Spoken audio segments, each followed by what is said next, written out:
Boom, boom, boom, boom.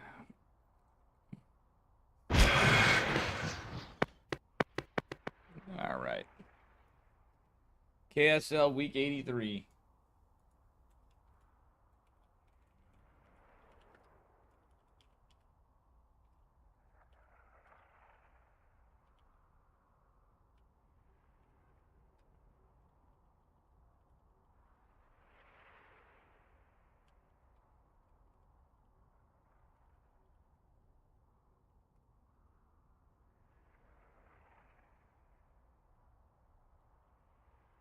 Trying to go to Nightbot for.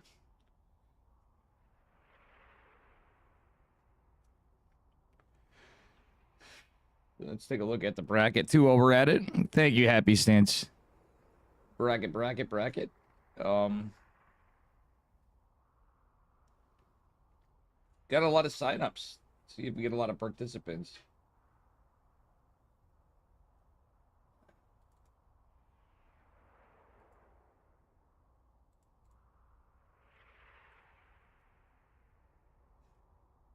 Zhao signed up, but he didn't check in. Interesting, sort of.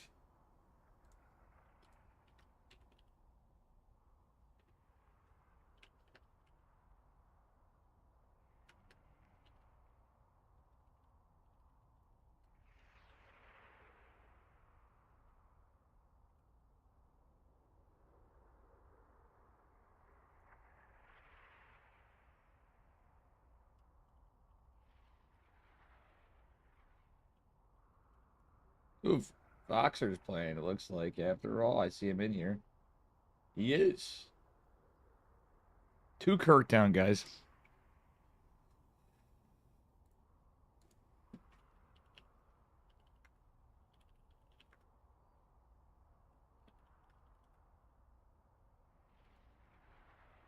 Nice. We got a good turnout tonight.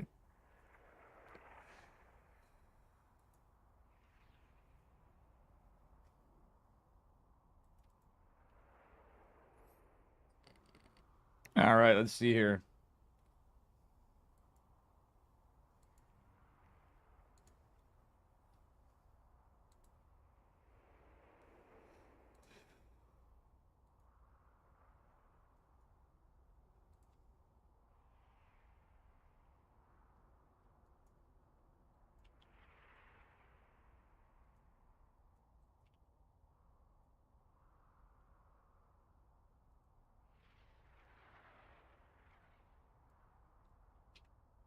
All right.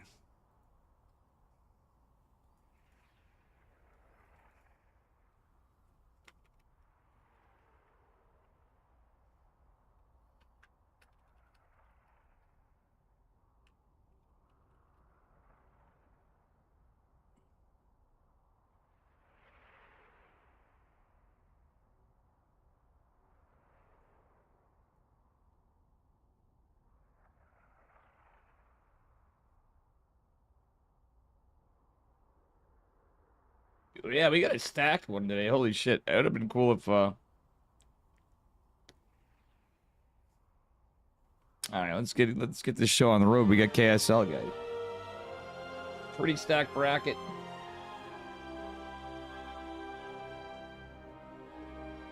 Looks like we're getting ready to go. Bracket is now live. We got a bunch of people today. Hero, Mixu. Whoa, Mixu's playing. Hanmano, Beyond, Triple, Shin, Bromy, Solar. What's Chovka? Love versus Foxer, Classic versus Percival. Or Perceive, sorry. Percival versus Rebellion. Ooh, my man Foxer's in too. I don't know which of the side I go to. I might go to my man Foxer. Mixu's playing too. This is crazy. Crazy.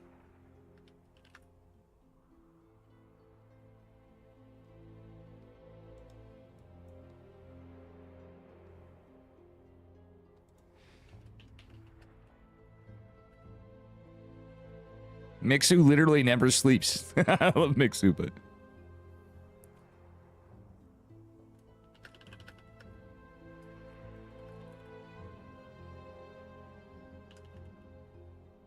Who is that?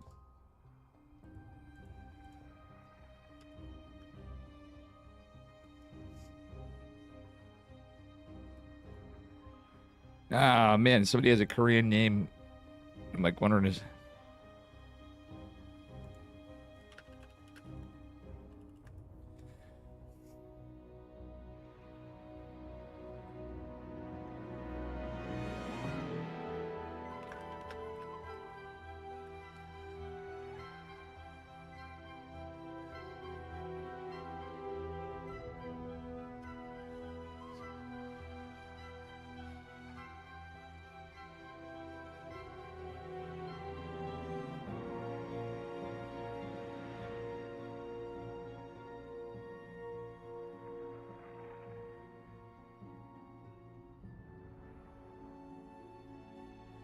All right.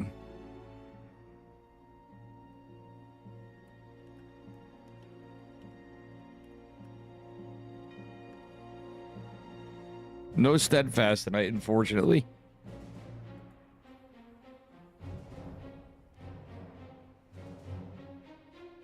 Just me, Chicken Man, and Light, the Cranky Ducklings. And that's it for casters. Hopefully, Inky can make it in Spanish cast. Do the, All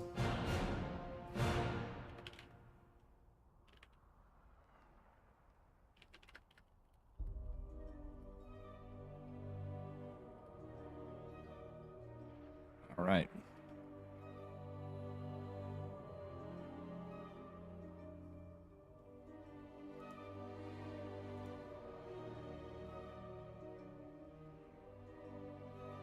Oh shit, did I lose my YouTube thing? I'm not gonna miss the lobby, but unless players don't give it to us. Gotta make sure I'm still live. It'd suck if I just closed it and I'm not.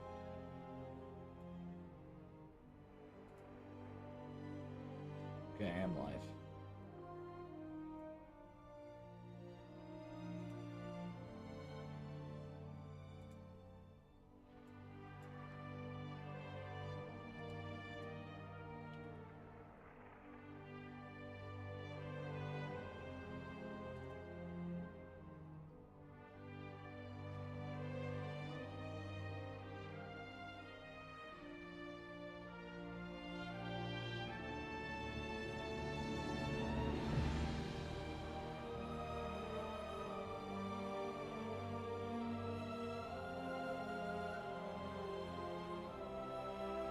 Alrighty, we're just waiting for lobbies here. We got a lot of pretty good matchups tonight.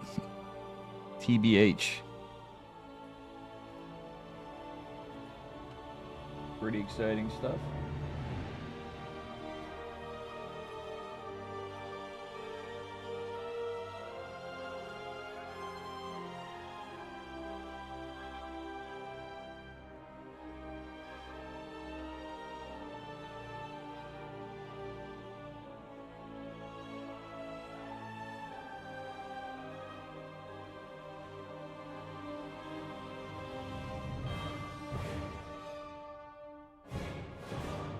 All right.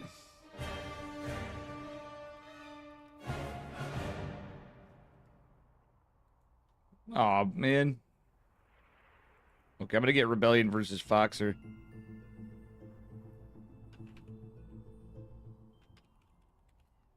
Or it's Percival versus Rebellion. I wanted to get Foxer. Percival, well, who knows? We don't know who's gonna go in. Rebellion's pretty good. Percival just said hi.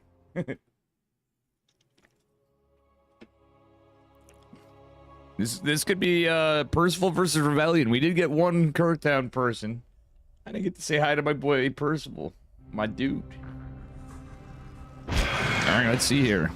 Spawning in the upper left-hand corner of Ruby Rock and the blue Terran SCVs from Kirktown. Give it up for Percival. And his opponent in the bottom left from A2P, it is Rebellion in the pink. And this, hopefully banger, the series.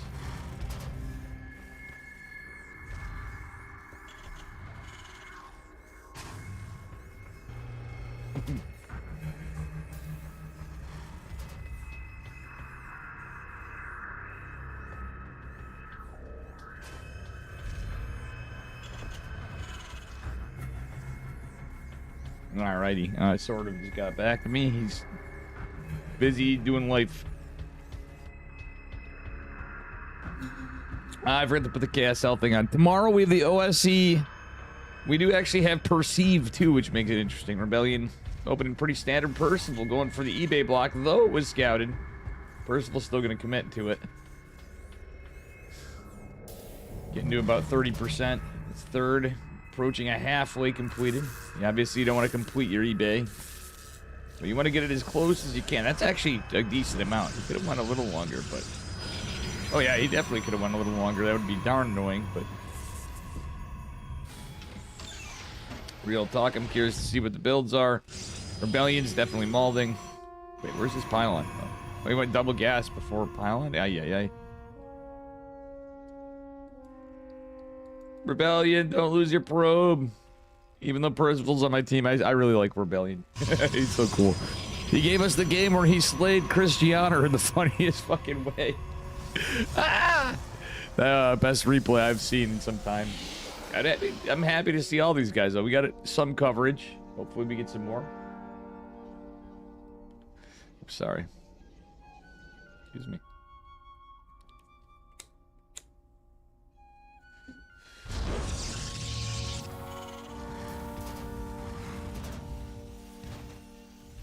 Alrighty. Adept chasing down the Reaper. Reaper gets the first couple of hits actually pretty well. You had Percival, he's gonna drop his grenade. Oh, nice micro from both of them. That almost was a lost Reaper though, so pretty well done from the both of them. Stargate opener from Rebellion this game for game number 1. Sorry that I was all tabbing, guys. Persil, Lizard, Parsley, Persimmon, Persimmon, like Gene Simmon, Persimmon. Instead of using Bob's for everybody. It's not gonna be starts. Per names. Reaper still alive for now, but the Adept is gonna just chase it back. And Warp Gate is on the way. We do have an Oracle coming up for our opener. There's gonna be a Widow Mine drop from Percival. Stalker might, I don't know. Percival really didn't get a good scout on this, but the fact that it's not Phoenix's right away might be pretty good for Percival with this drop. He may lose a lot of units to the Oracle though. We'll see. Energy recharge is not cast on it.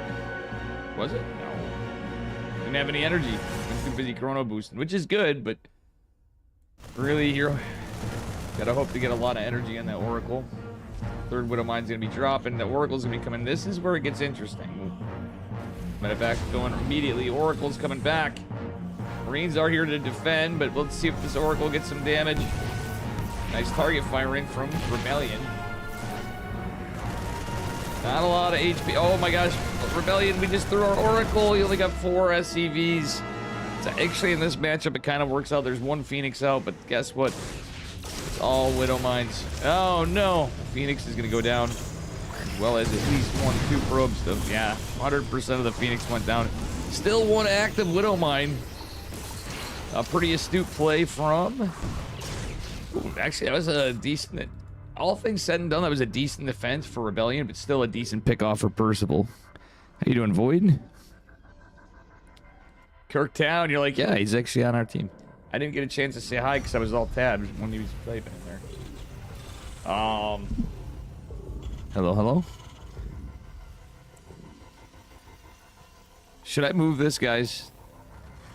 Or no? The Korean Starcraft League logo. I figured I'd change it up today. Should I keep it down here or put it in the upper right after? I should make a whole thing. I don't know. Arm wrestling tournament tomorrow. Good luck. Hope you do. Hope you win. Hope you place well. I'm sorry I couldn't get the...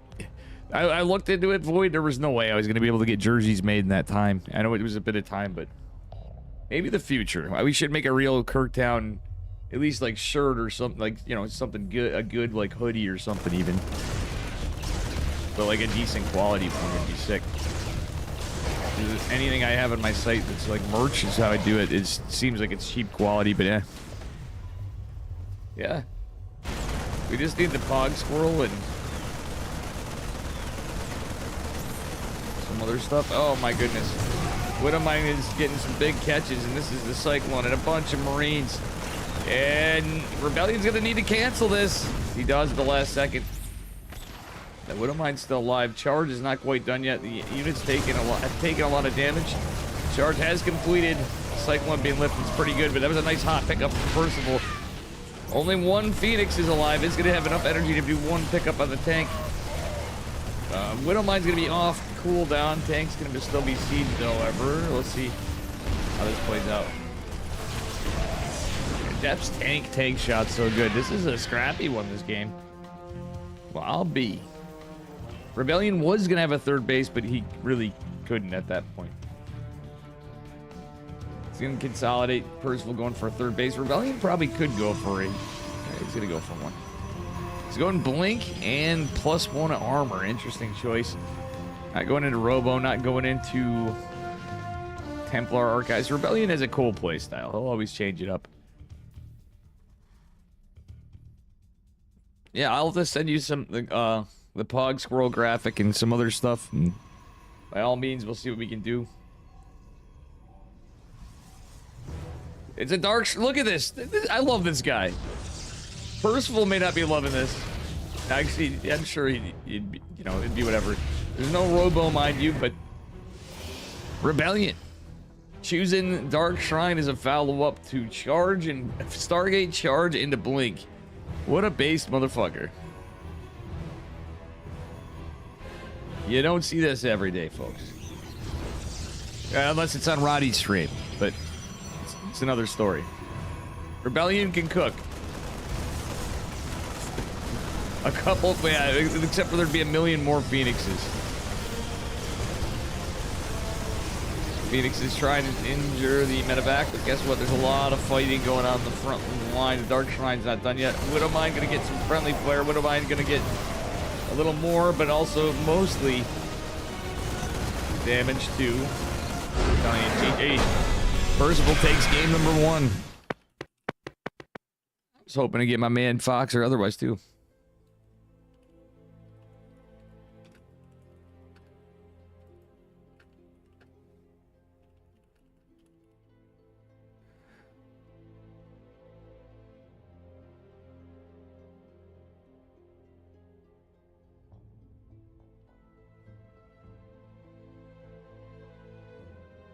Cool. I need game 2, Percival. Okay, there he is. Rebellion invited me.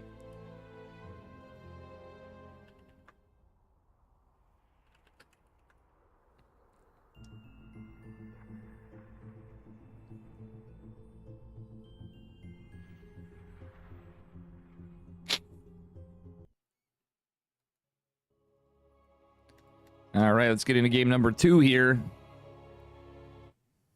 Oh my god, that's still pinned up there. Dog wearing shades.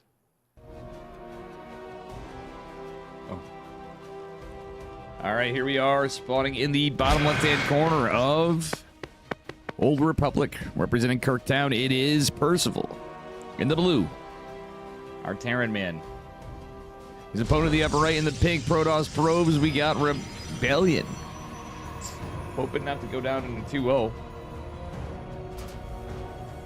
I was watching Foxer stream the other day. Foxer is probably streaming him that, yes, which I'm hoping he does, because he said he was going to start streaming more. And honestly, it's pretty cool to see. It was pretty cool to see that. Sorry guys, I gotta pull up the other guys on here. Where's the cranky ducklings? Where's the cranky ducklings? I still like. Why do I not see the ducklings? Okay, hang on, guys. Give me a second. I just want to make sure I'm following every. They're the only other streams I can see what's going on because everybody's on different brackets.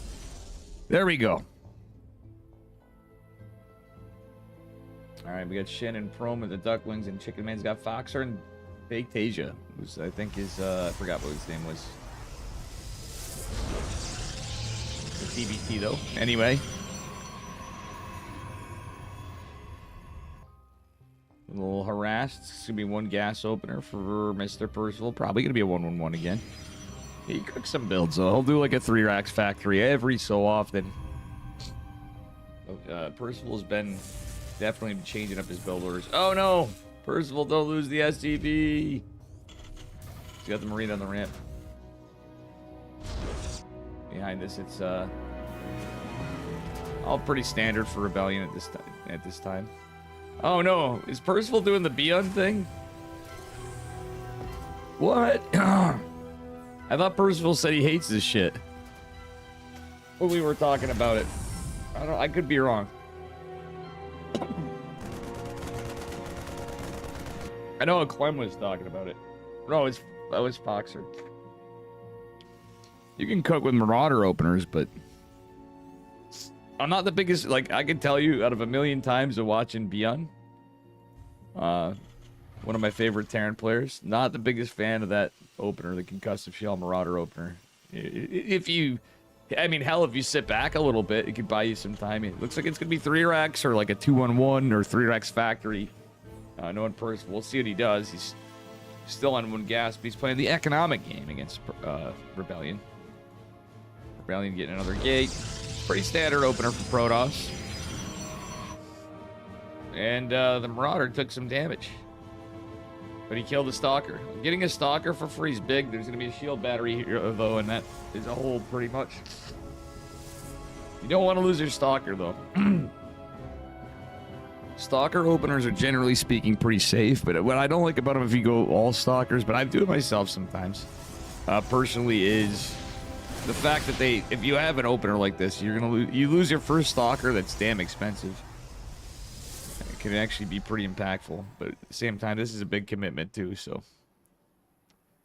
Alright, Percival is going 3 racks, 3 CC. Based as fuck. We get an eBay coming. He's getting his other gases behind this. Now he's going to probably get his factory through when he can. Stem first, of course. Reactor on the way. Probably going to get another tech lab. Yeah, he's just getting his ducks in a row. Rebellion just being defensive. He's going to hallucinate and scout around. Not really in a hurry for some of this. He's going charge.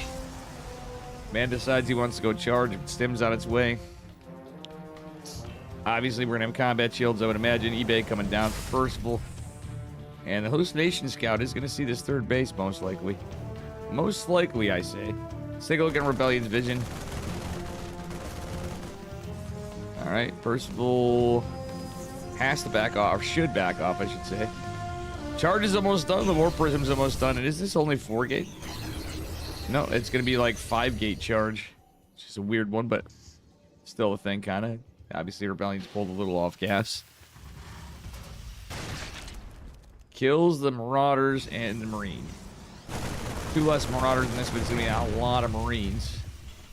The thing is, this is the kind of build that could be a build order loss for Percival if he's thinking it. He's getting all the gas, he's got all the economy. But what he doesn't have is a lot of Sim City here. He doesn't have Widow Mines, doesn't have the ability to make Widow Mines. Getting a single Marauder out. It's all Marines against basically Zealots and a couple Stalkers and a Sentry. Alright. Bunker will complete. We'll see what happens here. Percival stems. Actually, oh my god. Rebellion fighting in the choke. Yikes. Rebellion trying to get a 3rd base behind this. Percival's had his 3rd CC, so he's going to build a ton. Dark Shrine fell up a little late with this build. I think a little earlier on this would be a little better. Rebellion just dropping some Zealots, trying to find some value. Sees the 3rd CC. So I guess Rebellion's job is to deny the 3rd base and not lose absolutely everything he has. Going into +1's nice. Percival's +1's going to finish on the other side of it. And we do have a 3rd base for Protoss. So all things said and done, not hating it so much for...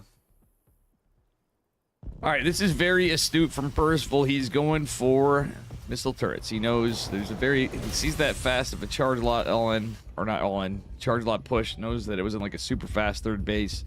So DTs are pretty typical follow-up.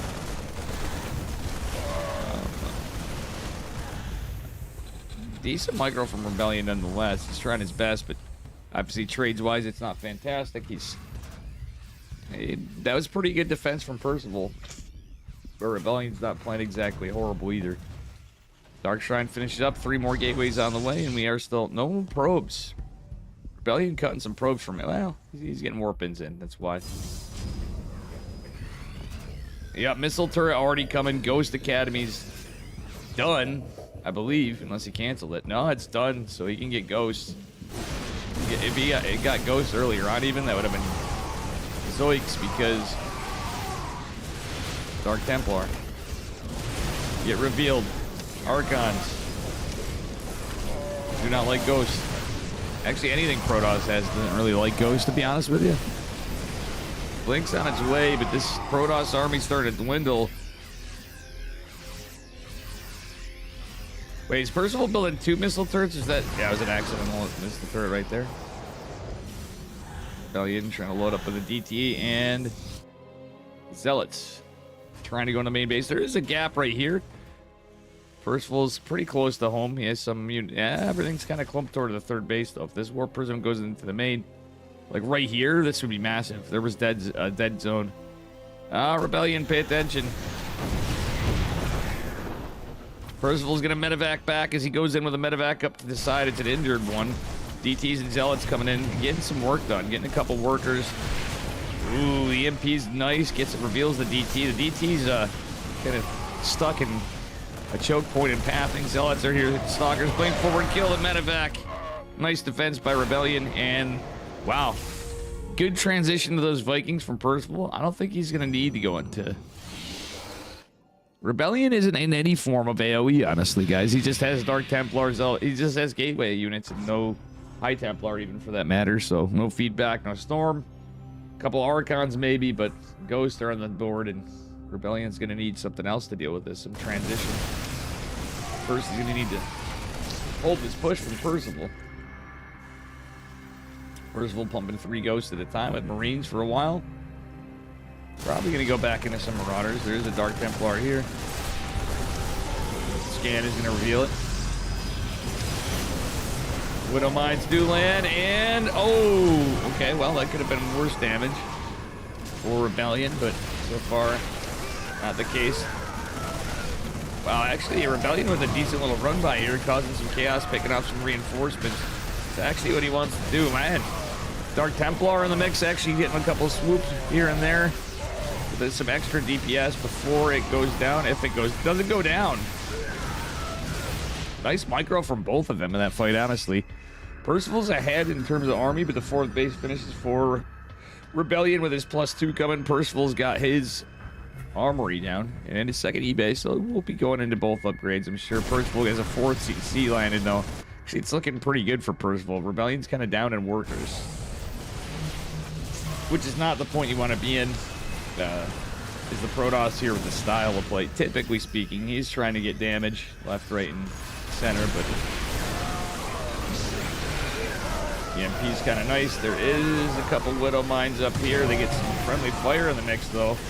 Kind of a crazy little fight. Vikings are landed. Medevacs are targeted. Sig micro from both. Are you guys seeing this? Rebellion's actually playing pretty well.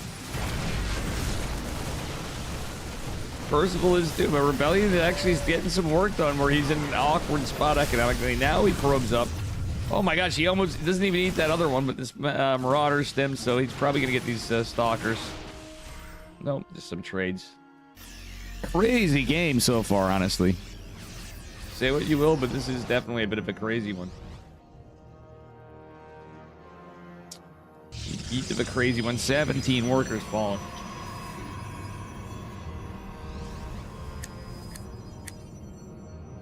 Crazy, crazy, crazy sauce. We got ship weapons on the way.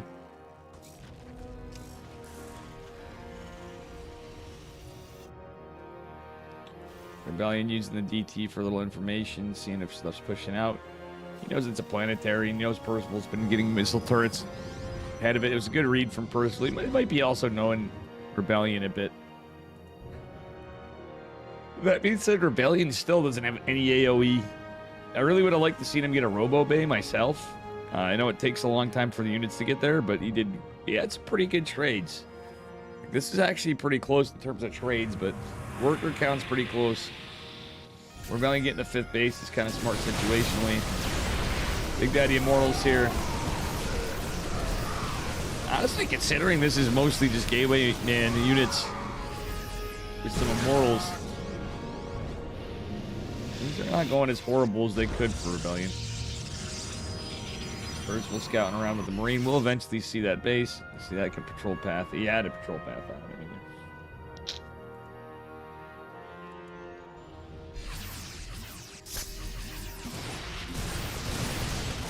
Okay. Nice target flaring from... Nice stutter stepping from Percival. Nice target flaring from Rebellion with those Stalkers. Gonna dive into the medevacs of the Immortals. Just hoping to hit all these Marauders, which are in the front with the Immortals. That's where they can come in pretty good. Oh my god, I just squeaked like Shaggy from Scooby-Doo. EMP doesn't really hit the Archon so much. Vikings are here. This is where it's gonna look a little rough in a fight. Look at this. Oh my goodness. Because there's a War Prism here. Vikings are starting to take a lot of damage, though. They're kind of like dead supply. Percival, why are we still making Vikings, mate? I mean, he's got enough to snipe a War Prism at any time, a million times over, but... I don't know. They'll be good against Stalkers, kind of, when they're up there, when you get ship weapons, I suppose, but... your typical play. +3 ground weapons coming. It's not double forge versus a Terran that's going 3-3. Percival always so good at getting those upgrades. Or he was faltering a little bit before. Not too shabby here. See what we get. Rebellion's playing this decently in some ways, but Percival's definitely leading a bit. The lack of a tech change. He doesn't have like Shadow Stride being researched. It's a Rebellion plays his style, but at the very least you gotta get what tech you can. Like against Terran? Yeah. Yeesh. Kind of a scrappier start, but we're into we're into the late game, but Rebellion's never really transitioned into the late game further. Shadow Stride on DTs would be one thing, I guess. But we don't even have the double forge. Still doesn't take in this gas. I mean that's fine, but he's and the micro. I think he likes the micro. He's had some, all things considered, decent fights at times. Force field was kind of nice there, but it's a planetary fortress. It's kind of like his back's against the wall somewhere in there. He's using the Warp Prism to micro the other units, but there's the Vikings coming in pretty clutch here, honestly. TBH, the Vikings did pretty decent. Immortals putting in work with the Stalkers. Zealots catching up reinforcements as well as 7 SCVs.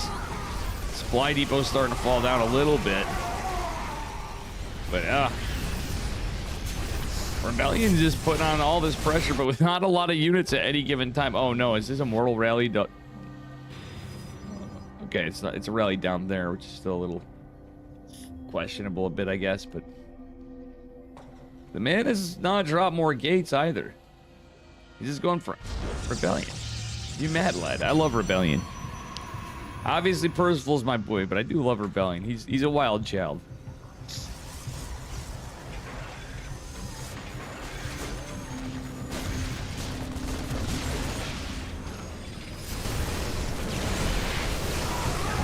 Yeah, there's those circles of doom, and this is where stuff really gets crazy. His supply was already a little lower. Caduceus reactors even get done. Percival gonna take it. GG. GG. Excuse me.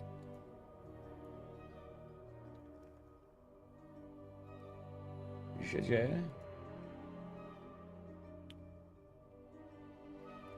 Well played, Percival and Rebellion. Yeah, they did a good job. It's tough, you know. Percival's kind of a scary dude to play. Yeah, I'm gonna get rid of the bot, the C2 replay stats bot, because replays are for Patreons. That's how we fund the tournament. Patrons. So let's see what we have next. Let's look at the bracket.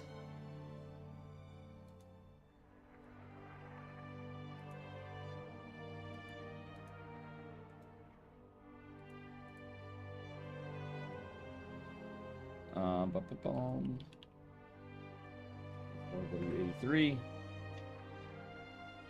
All right, we have Classic versus Percival. Foxer's still playing.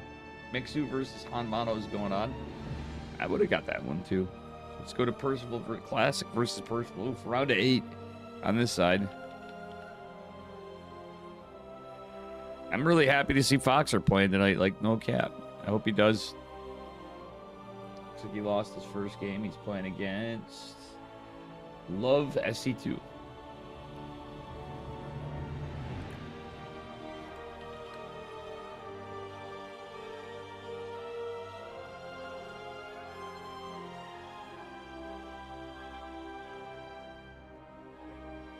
I'm gonna use the bathroom for 1 minute and I'm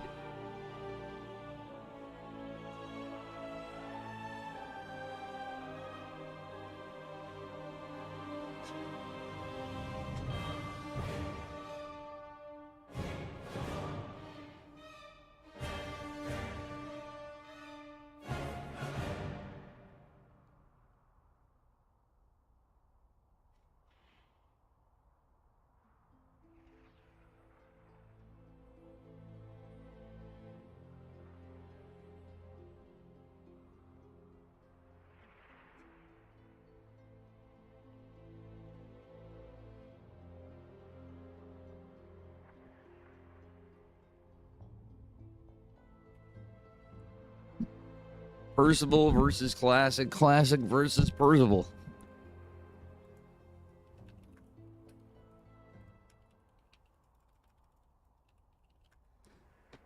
I mean, Classic.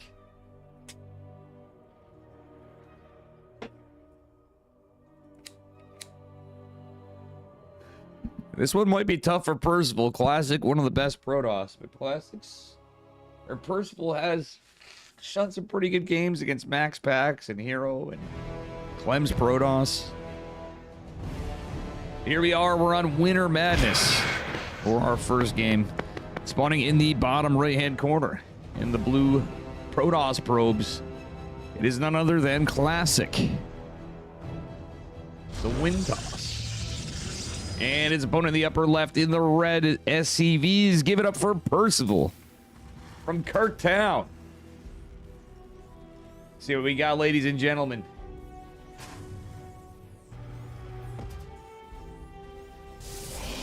I'm hella proud of Percival lately. Let's see if he's got a good day today or not. I know these guys like playing on their home server. Oh, it's the take back I have for most. I'm happy to see Solar playing tonight, too. So, shout out to Solar. Shout out to Foxer and Mixu for playing. I know I wasn't right on there. It's just I kind of went where I was. Han, Manu, and Mixu. I didn't realize they were playing. We bracket shuffled around a little bit. And with respect to my underdog buddies, we have KSL but once a month. I didn't change this stuff. This is the Korean Starcraft League. Normally I have it on tomorrow. I'm going to be doing at 5 p.m. Eastern Time the OSC Masters Cup number 150 playoffs. The playoffs, finally, we have Solar, we have Beyond, we have Percival. We have a lot of people. I forgot everybody, but it's going to be pretty good. I believe Christianer. But that should be fun. The playoffs are finally here. All right. Anyway, as we get into it.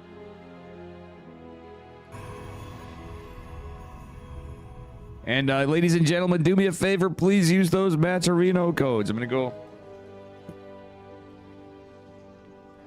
go spam Chicken Man and Cranky Ducklings.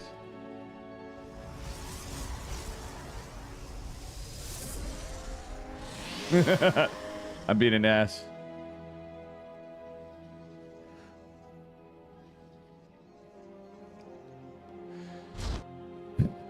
I got modded by the ducklings. Let's see, my WTF, Dave. I did it, this match is going to be a banger? I think so. Let's see if our boy Percival can pull through against Classic. One of my favorite Protoss. Love me some Classic. 3cc up. Whoa, what is this? I'm telling you, Percival is hella cool. He's going 3cc with a factory build. Bro, nobody does this. In TVP, that's insane. I know I got a little stuffed up from smoking and stuff, guys, but we'll say this. This is craziness. Oh my god, the Marine barely lives. Insta repair on the Hellions. Classic knows. Or as Yeti calls him, El Clasico, right?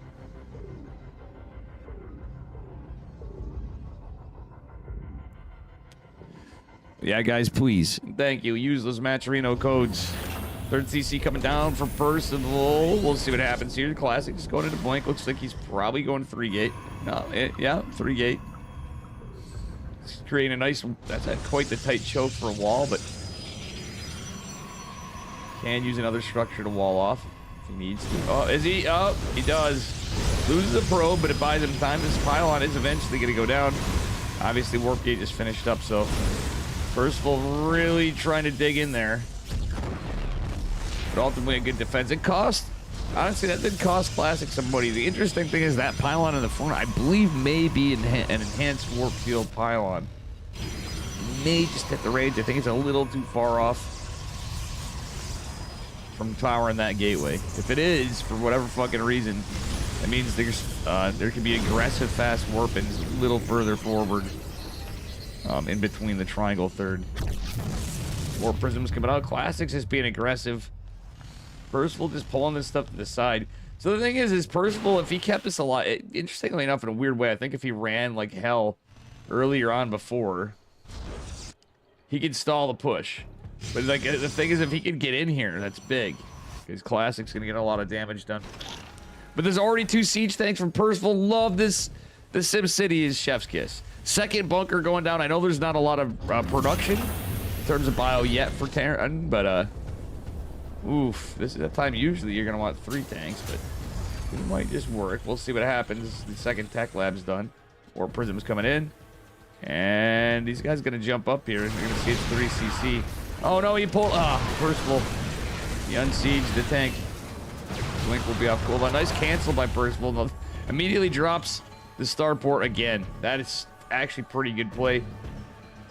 Hellions trying to make some move. There's just one stalker right there at the moment, but Warp Gate do be a thing. That being said, Classic going for the 4 stalker hit squad. We do have combat shields coming behind the stem. eBays, 2 eBays. Okay, so it's a double eBay build from Percival. Love the siege tank positioning for this situation, but it will cause friendly fire on the SCB. Well, maybe not. Classic taking some damage here.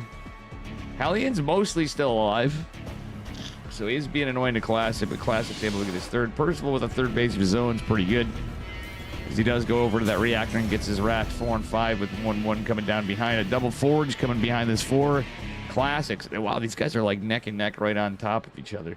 Wouldn't hate the third base going down at this point. Love that Percival kept his tanks alive. The army supply count slightly in favor of Percival. We are definitely on for something here. This is a early fourth base, I should say, for Classic. He's feeling confident. But if Percival can break out a bit or notices it, he should be fine. But there's going to be a Colossi on the map. Charge coming down. The 1-1 for Protoss. Concussive shells on the way. All we really have for the moment is bunker. Okay, Stim is going to be activated. There's some Marauders here. It is going to be dealt with. Warp Prism little drop harass. Percival going to take his third base. That faster fourth does concern me for the sake of Percival, though. Classic doing his gate explosion. All part of the build.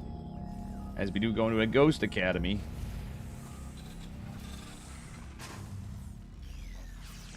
Wow. All right. Ghost Academy finishing up here. We'll see what happens. We got a big push coming up the center. Not really massive, but, you know, we're looking at a time where there's no Vikings, etc. It's all medevacs.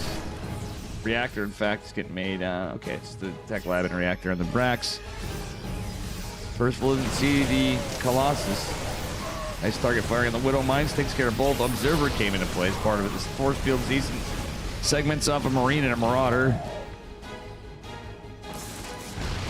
Okay, I love the pullback on the mines. That was pretty clutch from Percival, even though there is an observer here. And Observer's paying dividends. Oh my god, it's 8 minutes and he's dropping a 5th base? Classic, you mad lad. What is this game? Ain't got no respect for Percival. Where's that 4th base going down for Percival? I swore I said. Oh, it's right there. Okay. Zealots loaded in. More Zealots coming out. It's all Colossi. Vikings just now coming in. Yikes. He gets the Observer, though. That's kind of nice, but still, he's got to be mindful of the Warp Prism, etc. No missile turrets are out. The Vikings aren't here just yet. And it's Warp... Okay. Zealots are going to be dropped. Viking chasing this down or trying to. Oh, the Stim Marines. Catching this, but guess what? Classic's mounting an attack at a 3rd base. Percival stems, but retreats. Nice plays. Well, that Zealot's hella annoying. Warp Prism goes down. Last, it was the Zealot from Legacy of the Void right there, ladies and gentlemen. We have a little bit of a special guest as we get into it. 9 minutes in the game, and where's the 6th base? Are you freaking crazy, man? Classic, just throwing down Nexus like they're free. My god. But Percival's macro is also pretty heckin' good. You gotta give him that. It's just... Classic knows he's in a good spot, though. Look at this supply. So even Percival finding some difficulty here against this. This is nuts. Classic going into another Robo, going into Disruptors, extended Thermal Edge wasn't even done during that? That's crazy sauce. Not gonna lie, this is kind of rough for Percival. The Ghost going down would be rough. Is it going to for the moment? Another Warp Prism coming in. We do have racks 6, 7, and 8 coming down. Oh my god, that's a massive warp in. Unfortunately, the Vikings are out of position. He needs them for the Colossus. He needs them everywhere. Zealots marching in tanks. Not going to be doing too great against a lot of this, but Bio coming in to fight. 20-something workers fall on the main base, 3rd base, every base. Percival losing workers left and right. Can he make a game out of this somehow? Classic, obviously, he's a rich. Saving these Vikings is paramount during all this, too. But, I mean, look at the supply. Look at the supply. GG. Classic takes game number 1. Honestly, pretty good, but that's insane. As good as... Percival played that very clean, but my god. Classic is absolutely terrifying to play against. He is obviously with respect to Percival, the favored player. Was hoping to see, I tried messaging some of the other guys. We had he had something come up. Zhao signed up. I was hoping Kira was going to play tonight, but he didn't end up being able to make it happen. We all gave up on Gumiho.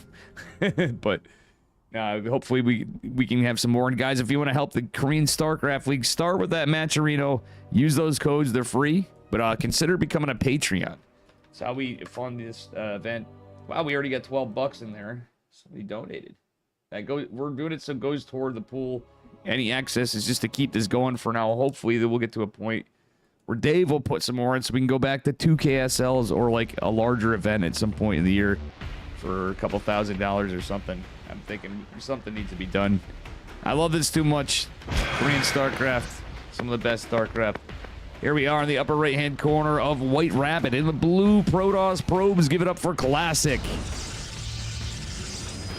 And his opponent in the bottom left representing Kirktown. In the red is my man Percival. All right, everybody. We be gaming. Some good games.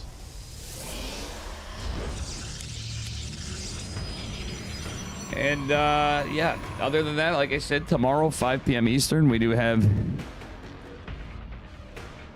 Classic saying I just beat Perceive and now have to play him again. I think Classic probably... Perceive's pretty good. I think he's a little more... if anybody would be a little bit lower MMR player than him. Not saying that he's bad by any stretch. I think Percival would be somebody he would... Definitely.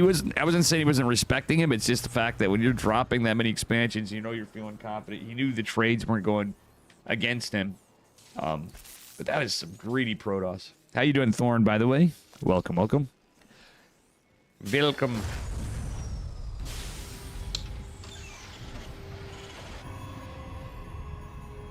All right, next is going down. We just have a 20-20-20. 20-20-20. Where's that pilot? Look at that. Look at that. The standard Protoss opener in PvP. PvT. Wow, nothing exciting there really yet. We do have a double gas this time from Percival, so he's cooking a little bit. Percival's ventured off double gas a lot, which I kind of like. Is Perceived Diamond? I thought Perceived might actually be decent. I could be wrong. I thought Perceived... there's a player... There's a couple people that surfaced that I don't know if they're... Like, honestly, I don't know who the hell they are. Real talk, like myself. And usually in the past, I would keep up with a good amount of everybody. You're not sure either? Yeah. But I mean, I know you watch a hell of a lot more tournaments than me, though I do follow my fair share. Sometimes it's for the cope that I'm like, yeah, I might actually go and cast replays of that or something. And I never do. It's work and stuff now, but you know. Yeah, anyway. Reaper is going to go down for sure. Oh my goodness, look at that. All that's left's a little bit of pseudo power armor, the Reaper suit. Twilight counts again, probably going to be pretty standard late game, I would imagine, not a classic, but it's a Percival's guy going for us. Widowmine drop, high ground CC's playing it safe. I feel like against classic though, he'd be fine building it on the low ground. It's still a smart move. I know Protoss. I think he would be fine with it. Widowmine's a risky play, but Percival, when he's on point, the kid do got some good macro. The thing I will say about this is, I can tell you with certainty, this is late. Percival's staying up late for this, and he already stays up hella late. He basically goes to bed when I should go to bed on a work night. He's a fucking degen. That's why I love him. I can say that. He's my boy. All these gamers, you're all degens. Perceived played the Wardy 2025 qualifiers. Yeah, he's played in KSLs before. I've seen him. I thought I saw him in Pegasaur, but I could be mistaken. Warp gate's coming down. We are gonna have one active stalker, another one. Youch, this is kind of a rough spot for us. You medevac. Oh my god, that was so worth it. This medevac gets out of here. This is about as close as you can get to the old days. That was 2 Widow Mines, but against Classic, that is actually huge for... Dear God, it was only 1 Widow Mine. I would just get the hell out. I know he wants to keep the pressure on, but because that's going to keep... He wants to keep the pressure on, but keeping this medevac alive, I think, would be more valuable. It's a little risky. He's going for round 2, or he's trying to. Getting the stalkers big, and... Oh my god, does he get the sentry? He does! 2 more workers! This is the Liberator behind us. What the deuce? I didn't see that in my bingo cards. Percival is cooking here. Ladies and gentlemen, this is classic we're talking about. What the bloody hell? If it was the old days, I wouldn't be all that impressed with Little Minds getting that much damage, but still. Yeah, he's definitely like a GM player. I assume maybe low GM, maybe mid GM. I don't know. But this is an insane game. Percival getting some very good work done here. Kept the Widow Mine alive. Where's Yeti?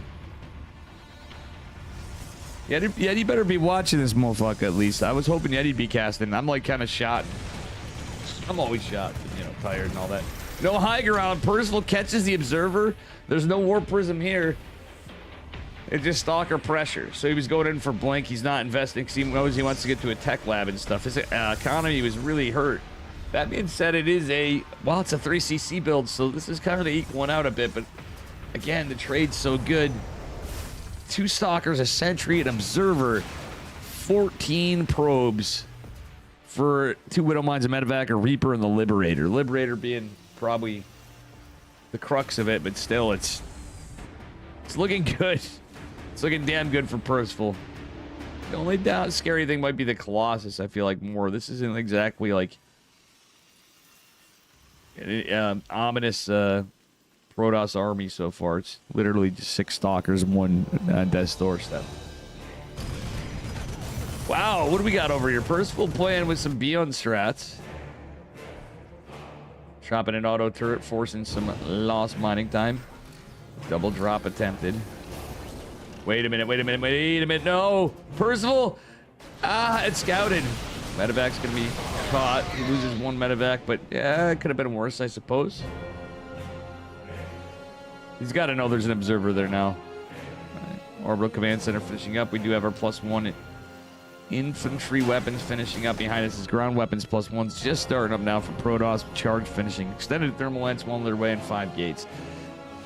A less economically greedy style, obviously. He took some pretty heavy blows earlier, and right in the economy. I got hit right in the... Oh, it's his first KSL? I'm trying to remember where else I saw him. I've seen him in something. I thought he played in KSL before, but must have been Pegasaur or something. Obviously the Wardy, but I've seen him in lobbies in game and stuff. Thorn. Infantry armor, Ghost Academy, yada yada yada. We got more racks, more stacks, more stuff. Mariners, Raven, no energy left. He drops more. How many kills did that get? 5 kills on that Raven, not bad. So Percival's done a great job in getting this army a little lower. He's going to see that there are Colossi with extended thermal lance. And he's going to need to get into Vikings. Oh my goodness. The Zealot over here. Oh wow, Percival. With these annoying Widow Mines. Okay, I think, yeah, this was scouted, so. Oh my goodness, this is so unlucky. Wait a minute, War Prism? It's 4 Marauders. No, it's Widow Mines. It's Widow Mines. Percival's really got to be careful. Widow Mines get a sentry, almost get the other one, but almost only counts in horseshoes and hand grenades. Oh no. Observers here, this ain't gonna get diddly squat, nothing. No, 23 probes because of the Raven too. My god, but this army's massive from class. It's not massive, but it's a good size 3 Colossus. Definitely respectable. Gravitic drive being researched. Who is this? And what have we done with Percival? Percival is fucking cooking, guys. All right, ladies and gentlemen, I got to do the command. Take him down to Kirktown. Percival is taking him down to Kirktown right now. Let's see if he can make it, though. The game ain't over. Classic is, make no mistake, he's not in a great spot here. Ghost on the way. We got some Vikings out. Yeah, it's a few. Percival does have to be careful to keep these Vikings alive because it's basically hedged on Colossus. The double upgrades are going to be pretty nice. Oh, if only that auto turn went in, but still the Raven going before was insane. Percival looking good. If he drops a 4 CC behind this, I really like this with some pressure. Like if he can sneak one in, he can keep that lead going because we got the 4th base from Classic down. Like, if you can maintain with a Protoss in terms of bases, that's pretty good. But already he's worker count's great. He's getting missile turrets everywhere. He's trying to protect against drops. He knows Classic's pretty good, but I do think usually Percival's the kind of guy that's really thinking about his economy and upgrades. Anyway, Marines diving down. Stalkers miss some of it. There's a shield battery right here. Percival desperately trying to get some damage. He is going to lose that medevac. Uh-oh, Stalker fired a Stalker with the shield battery. Well, a little splash damage on his own Stalker's Classic got, but 9 probes did fall, and when you're behind a bit, you're behind. The gravitic drive's gonna be scary. There's 1 missile turret here. That's not really gonna help out against that. Percival, that War Prism, is just now dropping the 4th base. But the economic damage he's done, I think he's fine. The army supply's getting closer, though. It's narrowing in a little bit. This War Prism coming in is so damn fast. Oh, no. It's a bird. It's a plane. Nope, it's just Classic War Prism. Oh, man. Disruptor. Falling a little short here. Percival's starting to lose some STVs. Yikes. This is actually rough. He's losing the missile turrets and stuff's rough too with this speedy war prism. They're hard to kill, but I think there's enough here that this is going to go down for sure. Finally, it goes down. Classics caught up. Classics dropping a 5th base. Percival did manage to continue to build the 4th CC, though. So even though he lost 26 workers, the trades are damn close. It's the earlier damage Percival did. Let's look at the upgrades. 1-1 to 2-1. It's pretty close. It's pretty close. Disruptors are coming out. At some point, Percival's going to need to make that exchange into Liberators. But it's kind of a... He's been focusing on economic damage.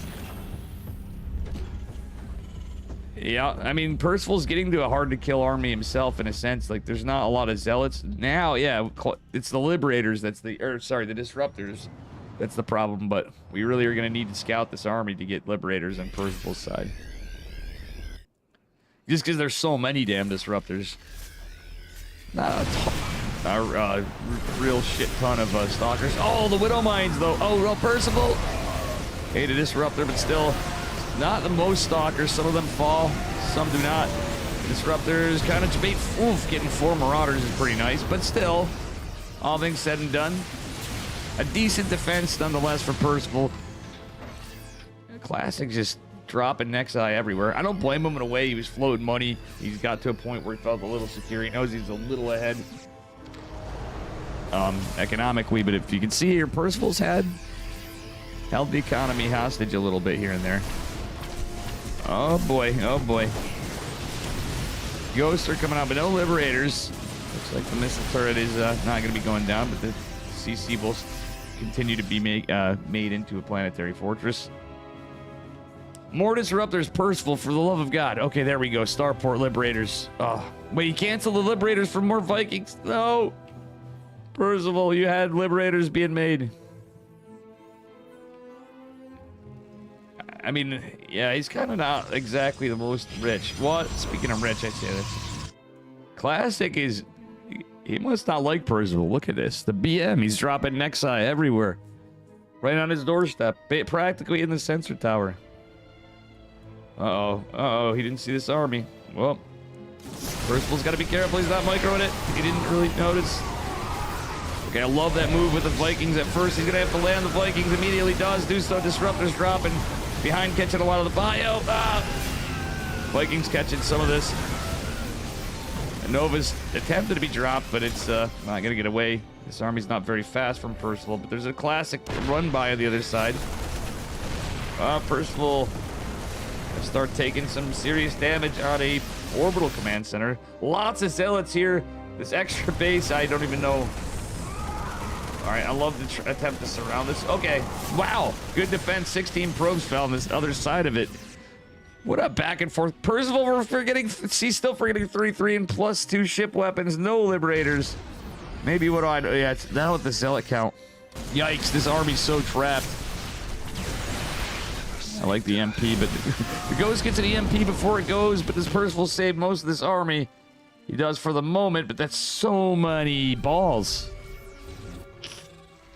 It's kind of, I'm not making it sound like it's easy. It's just, I think once he traded out against those Colossus, he could have stopped making Vikings for a bit. The Vikings, if he can hold this and not die to the Disruptors, etc. Just could go either way. Nice, decent splits, actually. He basically, if he can keep these Vikings alive, that's going to be huge because of the Colossi coming out. Classics got double Colossi production. Income-wise, obviously Classics leading. Percival is doing a decent job nonetheless. Sorry about that. Of maintaining. Bill slayed the evil Protoss dragon. That's funny view. Oh, man. Honestly, this is a really good game. It ain't Ogre yet, but Classics Army Supplies looking scary. Percival got fell behind in his upgrades. That's the thing. He would have had... Honestly, how good he was doing, I swore he would have hit that 3-3. Now he's getting Liberators a little later. Oh my god, you don't... This is like, even these little hit squads, that's actually expensive armies. Ghosts, Marauders, even the 3 medevacs alone, it's... In this instance, it's pretty good. Nice scans, though. Zealot run by attempted again to the 3rd base.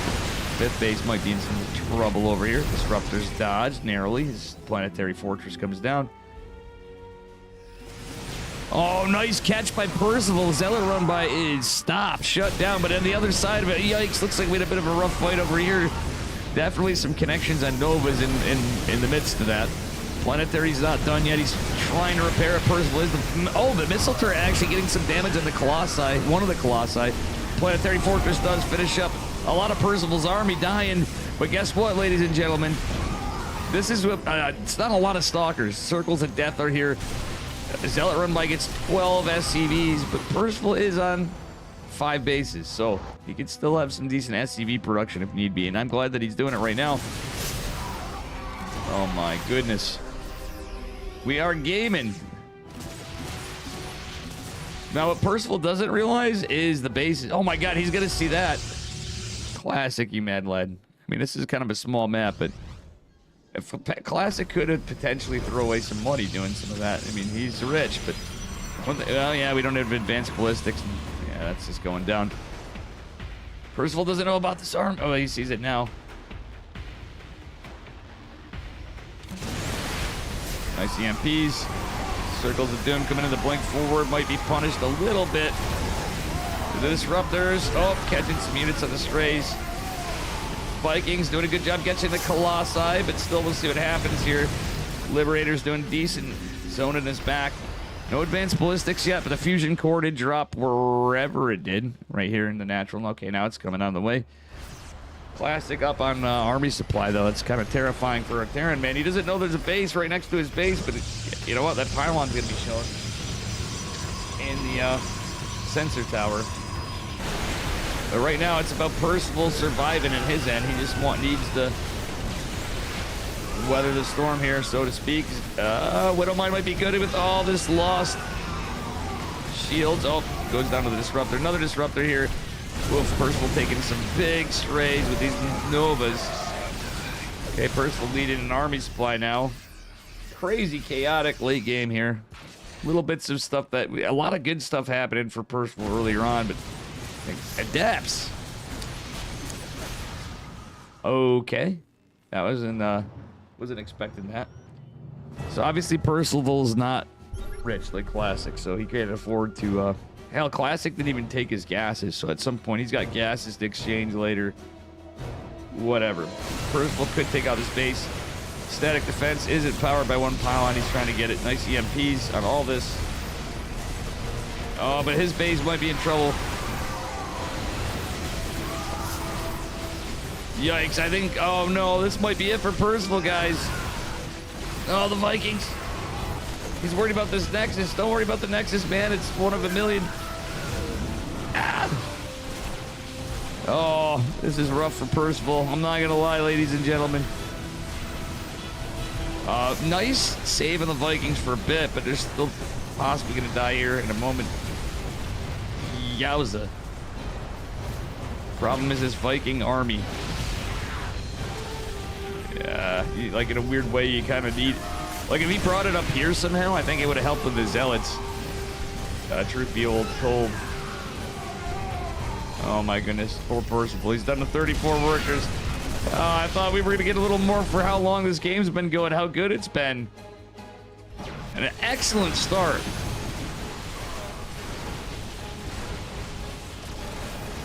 Yeah. No doubt. No doubt. Will do, Void. This is looking like it might be Jover, but man, not without trying. We'll see. Percival's gonna stand it. I don't blame him. As down as he is, I don't think he just realized that he knows Classic at this base. He saw that one over here. He saw this one over there. He took it down. Oh, crazy sauce. But he just doesn't have the money to make an army to fight this.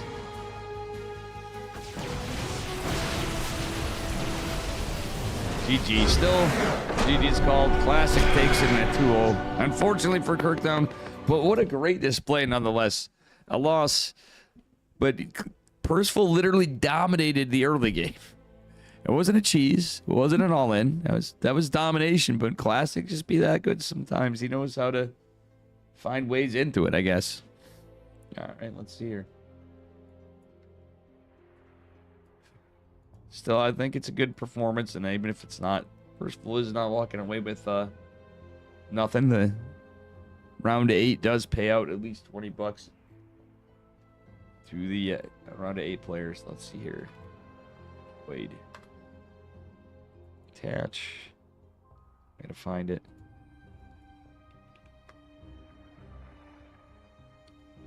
I don't know which one's the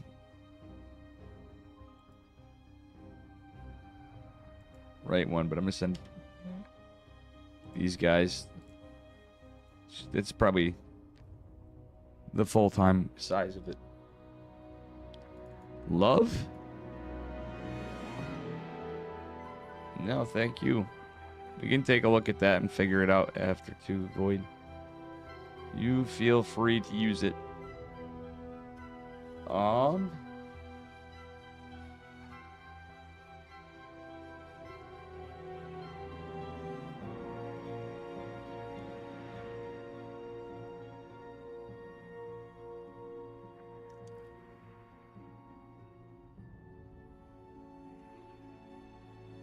Alright, let's see what we get.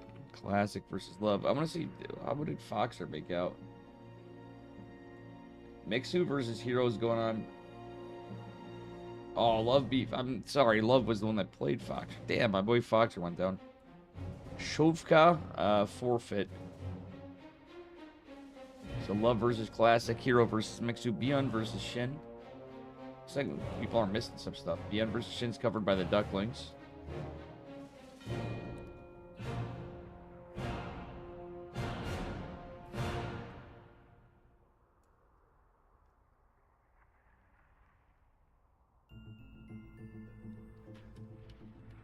Dudes.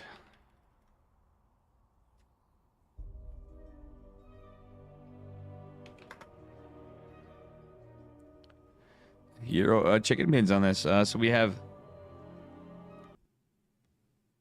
Hero versus Mixu. Mixu trying to avenge his boy Foxer. Our boy Foxer, I should say. Love my dude Foxer. All right, he's up late from Europe. Play with a lot of ping in Korea. This man never sleeps. The second best Finnish Zerg. It is Mixu in the blue. His opponent in the upper left. He's red from T1 Gaming. It is Hero. Ay, ay, ay. Hero, Classic. Guess what, guys? We don't have everybody else out. We still have a Shin. Wait, so Solar must have backed out? Damn, that Shovka walked over Solar. Solar must have had to go. Damn, that sucks. I was hoping Solar would be in, but Shin surprised us. Beyond versus Shin going on right now, too. That would have been cool to see Solar in, too. We have, damn, but it's nice to see some Zergs in, too. And Beyond and Percival, the only Terrans. It's actually pretty balanced. I know I sound all crackly, guys, so forgive. 'Tis the season of forced air and stuff, and obviously I smoke a lot, so... hate winter. I cannot stand it. It looks nice and stuff sometimes at points, but then I'm like, eh. We just starting here, too. Alright, anyway. Hero beat an on Probe. Probe gets some good damage on the drone, but guess what? Mixu says, hell no. We don't need no lings. Hero's playing like... like people in, I don't know. It's funny. He's having fun. He's being annoying, but he throws away the probe. I think Hero's having fun. He's being aggressive right off the rip to Mixu. He's like, bro, get off our server. Because if you keep coming Mixu, then Cyril's going to be coming next. And Hero's like, I don't want to play Cyril on KSL. Oh. Damn, I was hoping Foxer would get a dub on that other one and make it to round 8. It's a little sad. We got I'm nothing to be sad about overall. Good mix of stuff. Mixu. Getting a decent surround on the depth for the moment, but that's not enough. Actually, yo, actually, it was some. Yeah, he's got to keep the Lings alive. I don't blame him for doing it, but it was almost enough where he could have got the full surround. Could have lost 2 Lings. I think he might have been able to kill that Adept, in my opinion. Could be all wrong, but. Mixu pulling Overlord's back. Oracle coming out. Shield battery from Hero. All right, Mixu. Wait, Mixu got Hero scared. Mixu made Hero scared. This is not even that cheeky. Mixu is supply block, but real talk. This is it's really late for Mixu, but Mixu got Hero scared. I've never seen Hero. Hero's always expanding. He's like, oh my gosh. Now Hero's cooking. He's going into a robo after the Stargate. What the hell is this? Oracle making its way out. Mixu doing a good job of keeping Hero guessing a little bit and making him play safer, I should say. To see Hero not be able to take a third base against the standard build is amazing mind games. S tier out of Mixu. Absolutely S tier out of Mixu.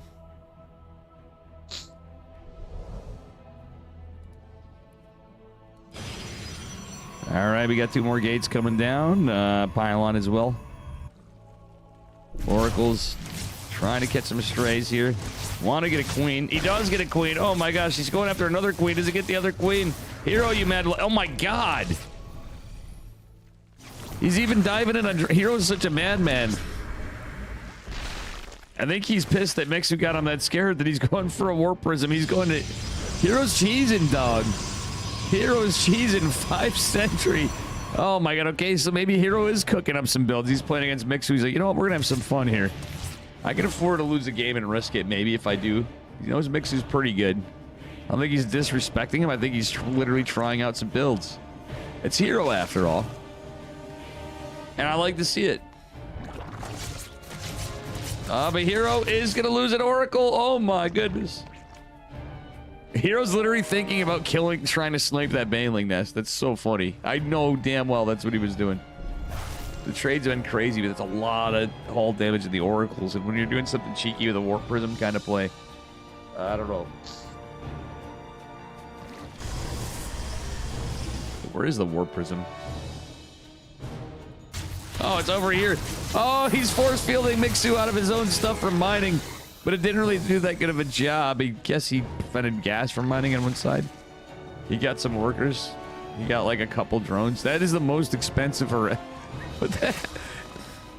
Hero's trying to copy Lunacy here, guys. Like Max Pax, I remember talking to him when we were watching Lunacy do some crazy stuff in PvP. Oh man, Hero's trying to make some content here. He's trying to be Korean Euthermal. That's going to be Hero's next move. But this is like the Soul Train kind of a little bit. You know, it's just a big-ass Immortal Sentry push after, but that kind of harass was wild. So it's a Depth Sentry, 2 Oracle, 2 Immortal, 2 base all in from Hero. This is a bully build. +1 melee does finish, so there is that, but with all these spellcasters... Mind you, this is all melee units. How can they attack this? It's Lings. The Baneling nest going down. GG. Oh, Hero with the filthy build. I kind of love it, but I feel bad for Mixu. Mixu wasn't even cheesing him, and the Hero must have been cooking on the fly, though. That was insane. Mixu with a casual 643 APM, by the way. Dude, it's fast. Like it's not just, he doesn't just spam too. Mixu is a pretty fast player. That was some shit.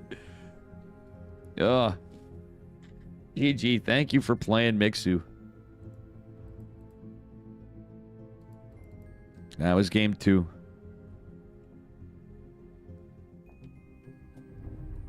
That was game 2. What do we got?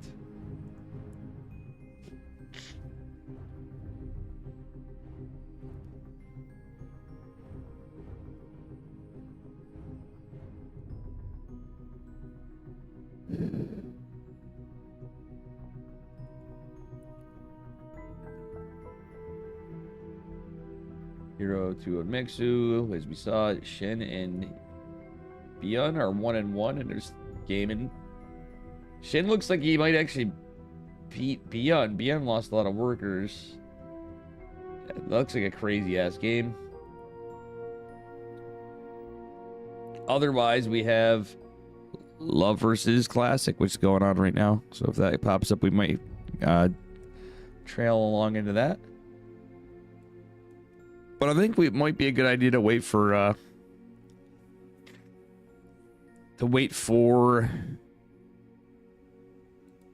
the winner of. I mean, it depends because it's TVZ. 7:30 in, and you don't have a 4th base, and not a lot of. I mean, a lot of drones, but not a lot of bases for Zerg. It's like, is this that 8 racks? I didn't really see what Beyond's doing if he's 8 racks, and then he's effectively all in. If he can get some damage, he gets a couple pushes.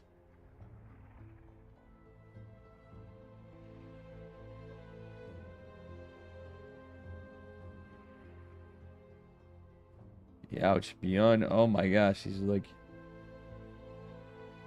diving down on queens and stuff. I'm watching on the Cranky Duckling stream. Classic versus Tasia. Wait, is it really Tasia? I didn't know that was really Tasia. I thought it was Love. It's Tasia. Holy shit. Dude, I'm an idiot. Ah, you're right. Yeah, I forgot I knew it because I casted Tasia at a show match for SE Evo. Oh, fuck me. Dude, it's crazy to see Tasia in the semi. Now I don't, like, poor Foxer got Tasia. I was watching Foxer play him on Chicken Man's for a second. I didn't realize it was fucking Tasia. Wish I had more of a voice today, guys, but jeez. Well, I guess that's where we're going. If they still have a game, we'll still have to see after. Bruh, I didn't know that. I knew that. I mean, I didn't remember that.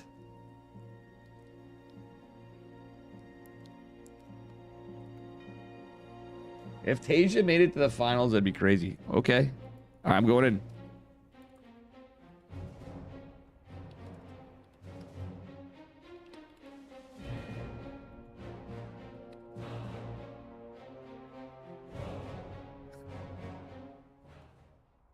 Okay, it's 1-0 in favor of Classic. So we are going to go into Classic versus Tasia. Insane. Classic's up a point. Holy shit, Tasia. Maybe we'll get surprises in some of the guys that tried playing like Innovation and stuff, then they quit and they come back. I have a weird feeling people who have a back and forth over the years in StarCraft and the old days of the end game. It is what it is, StarCraft. Anyway, this man is up a point. Slayer of Percival, Slayer of Serral sometimes in some series and stuff. He's a pretty good Protoss player. Up here it is a Classic. The blue. His opponent in the bottom right in the pink. SCV's giving up for Tasia. Back at it. Yes, that Tasia. I'm just a bonehead. I did not think I'd be seeing Classic versus Tasia tonight, ladies and gentlemen. Crazy. Tasia. He's sitting at like 5-3 on the Korean server right now, so he's been getting back. I'm happy to see him play this. He was playing Evo. Maybe Tasia might get a comeback a bit. It's fucking cool. In a land where Tasia plays in the KSL. We almost had sort of tonight too, which would have been a different one. And appreciate the fact that Solar took the time to sign up. Looked like he was going to play, but he must have just something came up, or he just was like, yeah, I'm whatever. He ended up having to go. But Shin is still in it so far, unless Beyond takes. We'll see who wins, Beyond or Shin. That's wild. It's good to see him in too. Hell of a week this week.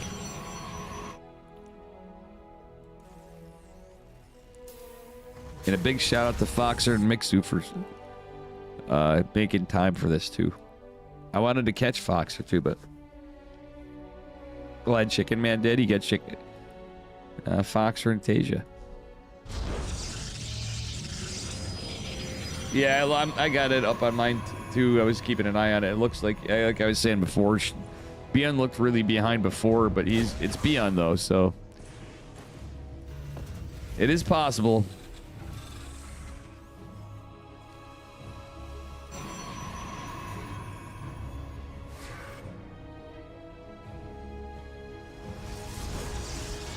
Oh my god. All right. Well, Tasia just kind of playing safe against Protoss. Little old school. A little bit old school, but just safe. But he's got to find value. He did have the Reaper.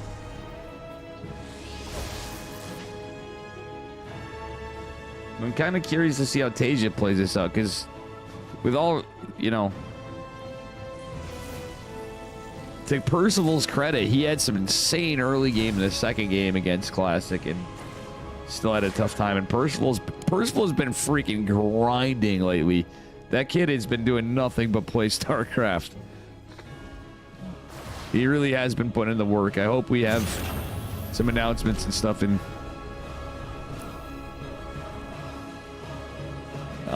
Yeah, it would be really cool to see him get a real, like, not truthfully, a real team pickup. Or should things work out okay for Dave Areno, we actually have Kirktown be a real team. I was hoping to do some things. It's just, you know, I'm adjusting to life here, so. All right. Robotics facility, it's just 3-gate. 3-gate blink. Tasia trying to get a drop in. Jay's gonna go for the depth. What? Tasia. Madavac does have Afterburner available. The Cyclone and the Reaper punching at the shield battery. That's pretty wild. Actually, Tasia just... Wow, I feel like Classic is kind of BM than Percival, dude. Do you guys see this? He's like respecting this shit, but Tasia... Tasia's still pretty good, I guess, but it's still...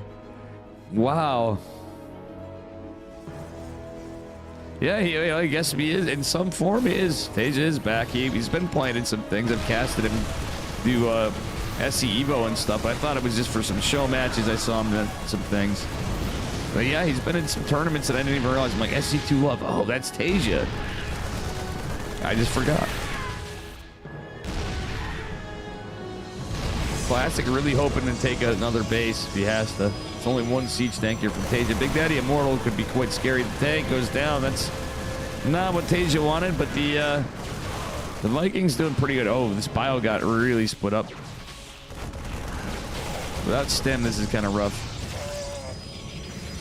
Big Daddy Immortal is the problem. The DPS, though, is going to take out the Immortal, but at what? Oh, no. Oh, Tasia got really split up here. He's just keeping that 2-base pressure on, but Tasia needed to back the hell up a little bit ago, I feel like. He kept a lot of pressure on, though. He got some good damage. It's going to be a counter push from Classic, who's getting a 3rd base. The army supply is not that crazy, but what Tasia needed and needs This should be in the high ground, number one, but I think he really needed a bunker. Without a bunker, this might be GG, guys. It's only one siege tank. I'll land it. Okay, 2 siege tanks. Mortal is injured, but it's a decent amount of stalkers. Charge follow up behind this. Siege tank is going to go down. There's another one on the ramp. Nice catch on the observer by Tasia. Tasia, cancel your third CC, does. Get some damage with the tank, but charge coming behind this is kind of rough. Yeah, he's not even into add-ons.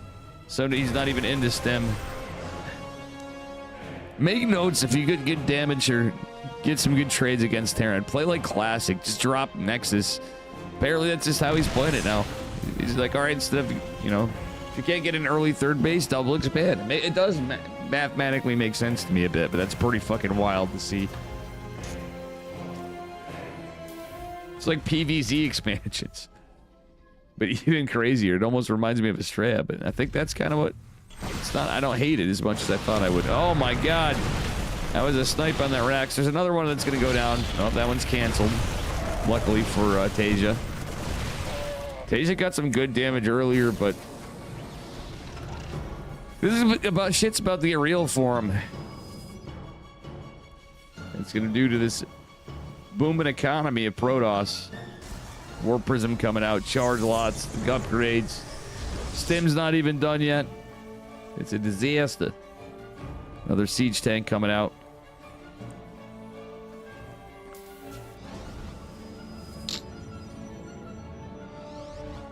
That push from Tasia reminded me of Big Gabe, honestly. A little Hero Marine-esque. Is Tasia gonna swap this tech lab off the factory? Yeah, he's probably going to do it with the racks, I would imagine. But he just started a reactor. Well, we'll see what happens. Third CC's landing.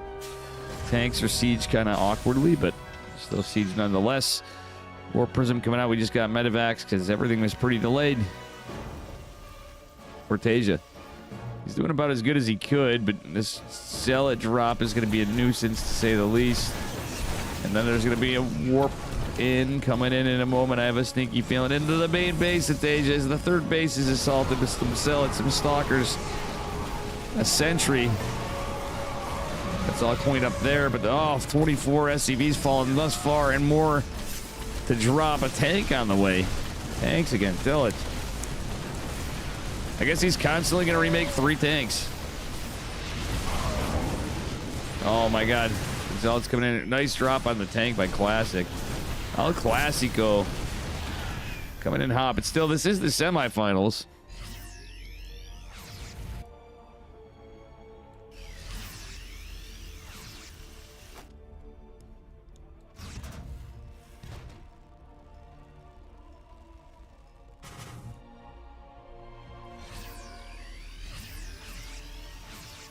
All right, Observer looking over this. War Prism coming in, and youch. Zealots in the left. Stalkers in the left. Zealots in the natural. Zealots in the main. Zealots everywhere. He's just been Protoss, Tasia has. Oh my dear god. GG. Classic takes it in a 2-0. Oh man. Well, there you have it. El Clasico wins there. It looks like it's going to be Hero versus Shin.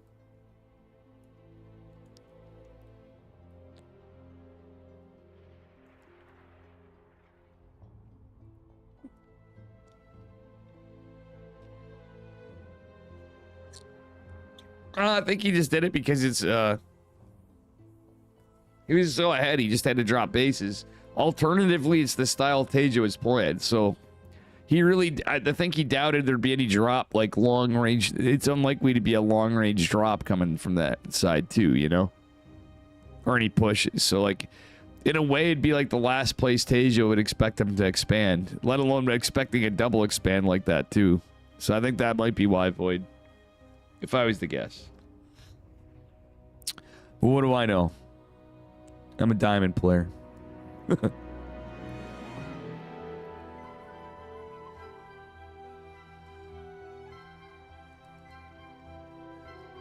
There are some advantage. Like, I think he just literally was just dropping it just to double expand, but in a way there is a logical spot that it's unlikely your opponent's going to think, oh, the Protoss is going to take it very fast fourth base in the bottom left of that map. It's kind of a weird spot for greed, but so we got Shin versus Hero. Hero versus Shin.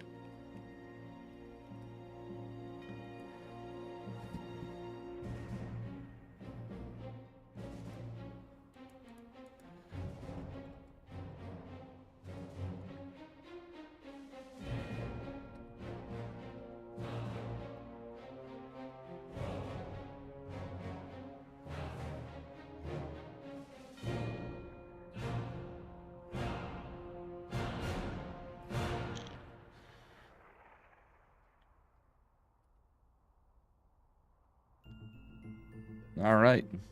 Hero versus Shin. Winner goes on the Fighting Classic in the finals.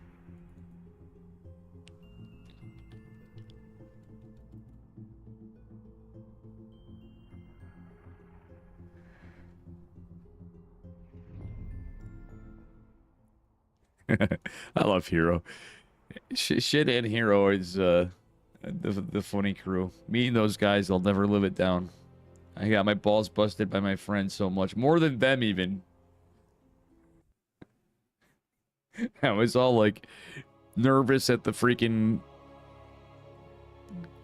Georgia's World Center Congress, or whatever the fuck it's called, where DreamHack was. And never met them. And I called this man the wrong name. The upper right-hand corner, it's not the name I call him. I call him his opponent. He's blue. Give it up for a Hero. Or Protoss, man. And his opponent on the bottom left, he's red. I called him Hero when I met him the first time. It is Shin. That was just kind of funny. I'm like, I obviously know these guys. I'm nervous, alright? It's pretty embarrassing, but they laughed about it after.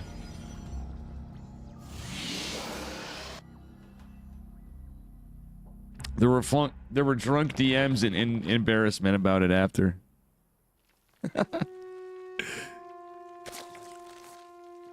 Pretty funny stuff. But anyway. Probe making its move around. We'll see what happens here. It's pretty standard. 15 hatch from Shannon. Hero. You know, it wouldn't be a standard Hero play if there's not a Hero wall, so... Who thinks Hero is going to give us one of his amazing forms of geometry? It is the Hero wall. Or is he actually going to give us a pretty standard wall? It happens sometimes. It's looking pretty... I think my man Hero's got it. We got to break his balls sometimes, so... Hero again with the... He's getting good with this probe harass, but... Mixu did get some moral victory in that one game. He killed that probe. Hero is being annoying as hell with this.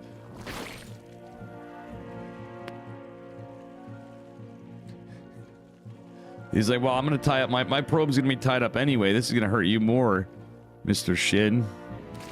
From your economy. Having one whole drone chasing my probe. Alright.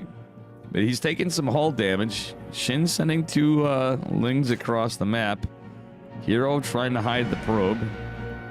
Shin's looking around. Oh, I think Hero's going to lose this. Yeah, Shin's going to find it. Yikes! Hero. Look at the micro, though. Ah, look at the micro from both of them. Wait, is Shin actually going to... I thought he was going to take that back. Hero, of course, going to be aggressive with his adept. The man knows no other way.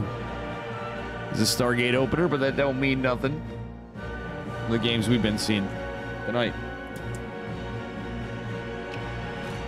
That being said, third base for Shin.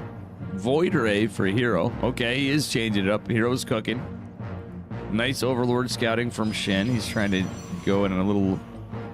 Well, I mean, in this map, there's no real, like, pervert pillar right there, so... You kind of got to get cheeky with where your Overlord's going, but...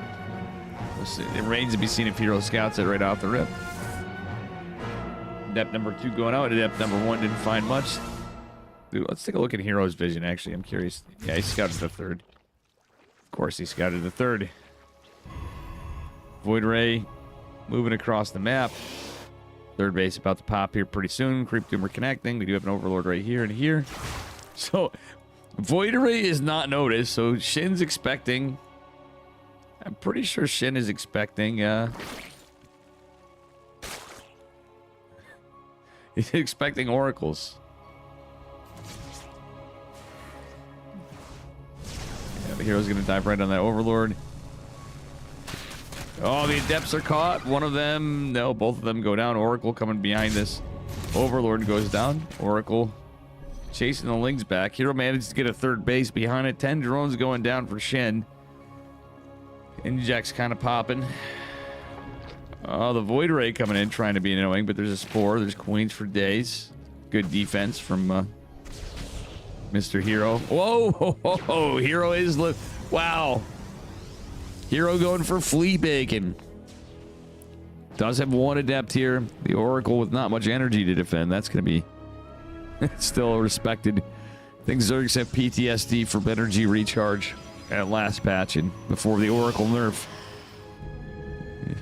Shin's like, nah, man, leave me alone. You even gotta respect Void Rays a little bit because they don't do the most damage to Lings, but when you catch them, you can get some stray Lings, get some extra damage at no, you know, obviously at no cost. They're a ranged attack unit, but it doesn't cost energy. It's all Lings, Evo Chamber, etc. Layers just gonna be finishing up for Shin. Our first carrier's coming in. Second Stargate coming down for Hero. Range attacks going. This has got to be Ling Hydra. There's no shot. There's no way in hell this is going to be Roach's Aspire. Oh, does Shin know what this is? I think Shin knows what this is. All right, so number one, I'm just thinking about this. These guys know each other pretty well. And real talk, Hero's not being all up his shit with stalkers and stuff. So he's like, oh, Hero's trying to be cute, and he's going to go into Sky Toss.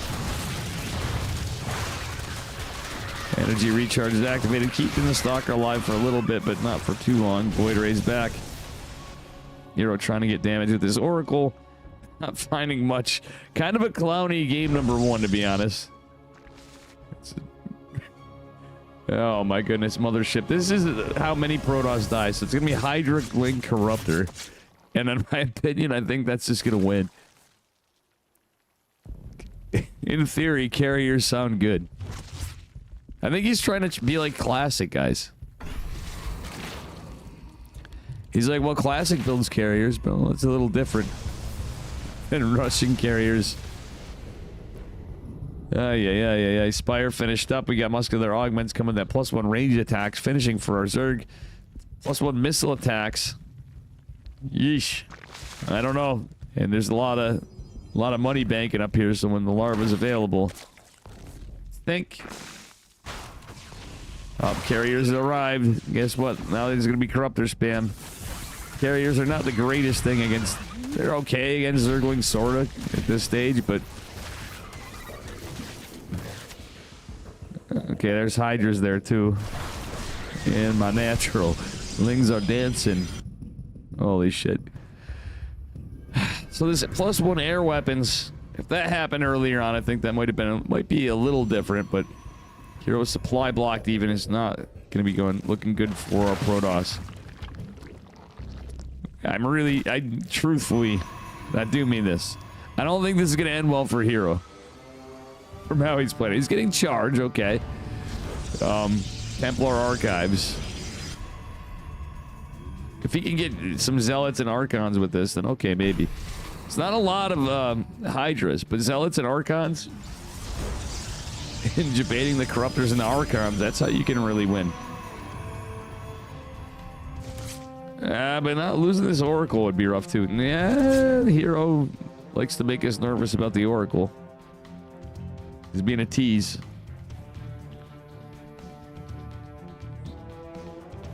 Okay. As one dead Oracle, he gets a rev tag and a couple Corruptors. It's a lot of Corruptors. Holy hell. By hell. There's even the Overseer, so the carriers can be attacked if you wanted to, but the mothership's going to go down. Does get a little bit of damage in some of this, but yeah. The +1 air weapons was not even done for Hero. And just like that, ladies and gentlemen, GG. An important lesson was learned here today from Hero, and that is don't build carriers in PvZ in 2025 when you're going straight to carriers.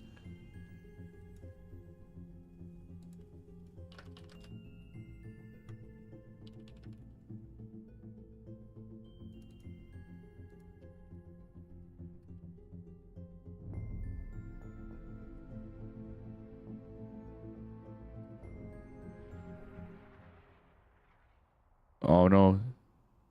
John got sick. Oof.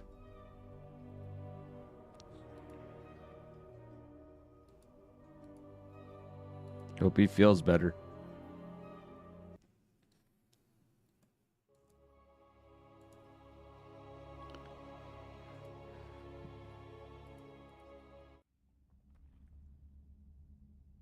All right, this time we're on Mothership. You can't blame. I'm actually happy that we had some playful games at least. Spawning in the upper left-hand corner of Mothership, the 3-player map. He's blue. He does some interesting build orders from time to time. It is Hero. And his opponent at the bottom, right-ish tip of the Mothership. It is Shin, who's up. Oh, I put Hero up a point. He's not. Shin's up a point. Forgive me. And yeah, there he's at. What? Well,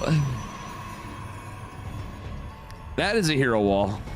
That is definitely a Hero wall. That is a man that is all out of fucks to give, ladies and gentlemen. Oh my goodness. Oh my goodness gracious.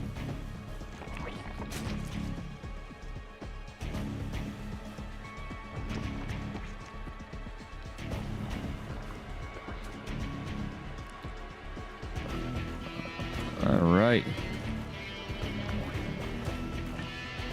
Hero did manage to find Shin.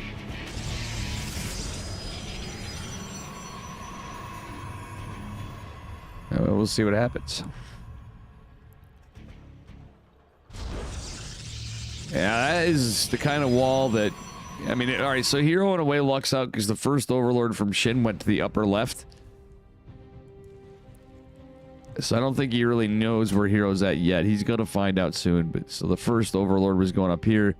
Takes a little bit longer. It seems. I know it's like equidistant, sort of.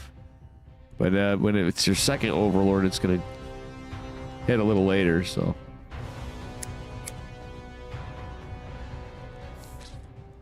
The only good thing is you definitely are going to save one Overlord in the interim, unless it's like a Void Ray at some point. You might... Nah, you can... One of the two is 100% going to be safe. So Shin should know now that... Okay, Hero's not up here. He's going to know for sure in a second.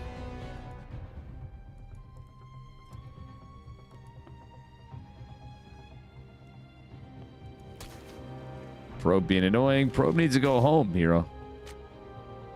Hero's likes throwing his probes lately. Aye. Maybe not. Okay. Third base going down for Shin. As his metabolic, it's approaching halfway done. It's the standard Stargate opener from Hero. Probe makes his way back. The Adept's over here. He's going to confirm the third base and check the timing. Like, oh, okay. So he's been getting link speed.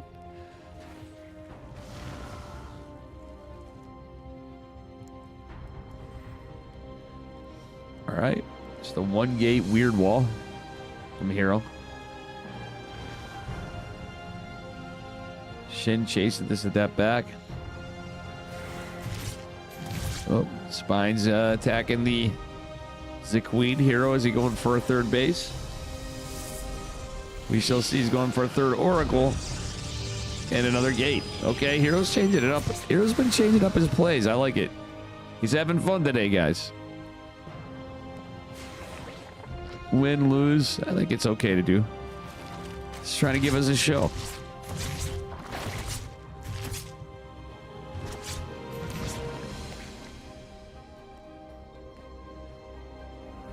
A little bit strange. Well, okay, never mind. Yeah, it's a 4-minute-ish third base, but he's got a third gate a little earlier. So if Shin does anything cheeky, he's got an extra gate to pump out some adepts, because he's like, okay, if Shin gets a little crazy with legs or something. But there's no other tech as far. Twilight Council coming at 421 for Hero, but he's going to have his third Oracle on the way. Hero's got to be careful with these Oracles. Eesh. Shin is just a queen printer.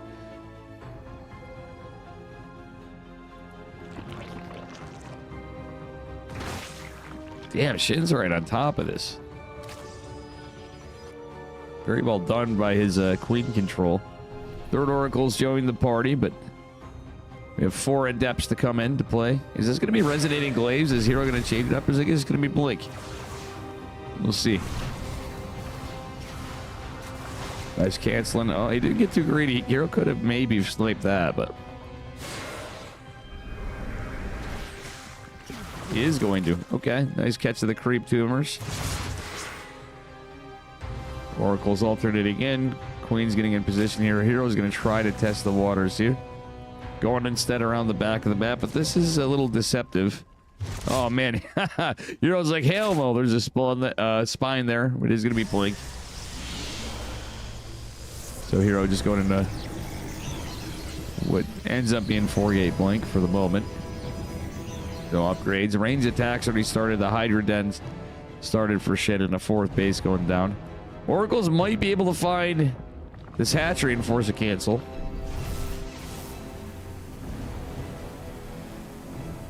And should they not, it may make it easier to snipe later if he like softens it up, so to speak.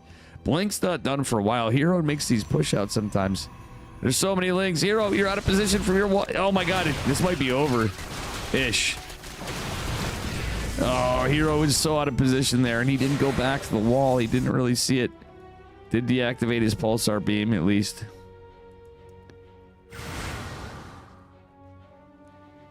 Hero catches the lings. The adepts are over here. Oracles are coming back. Catches some strays. Oh, he could kill that. He could have killed that queen, maybe. And he knows now he's got to back off. All right, Stalker's coming in. Blink did finish up here. Pulsar beam's activated, but the queens. Hero's got to be careful with the queens. Nice stasis ward as well. Was going to be added, but it isn't. Queens are off creep. A couple fall. That's actually pretty good for Hero, but 8 Hydralisks are popping. That +1's well on the way. 4th base again denied. Hero with the aggression that he's well known for. Dropping more gates. Going into Storm. Going into Charge. The Augments and the Hydra is going to be finishing up. Hero's got to be a little careful here. Keep the pressure on. Buy some time, but some good catches.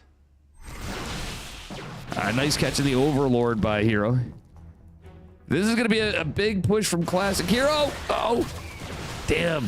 He really needed those Oracles, too. Unfortunately, he went right into the Hydras, and it looks like he's going to lose 1 Oracle. Until charges, then, I mean, like, the Adepts help a little bit, but yikes, Hero's kind of caught out of position here.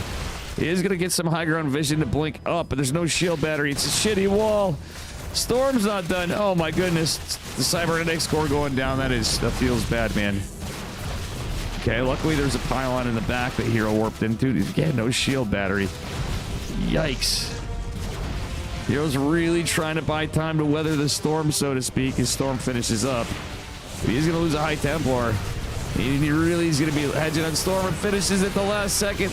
It's pretty good, but his Oracle's going to dive into the Storm. His Stalker's going to dive into the Storm. Hero's gonna self-storm. Charge has completed, though. The Zealot's gonna buy some time back as Shin's trying to reclaim his 4th base.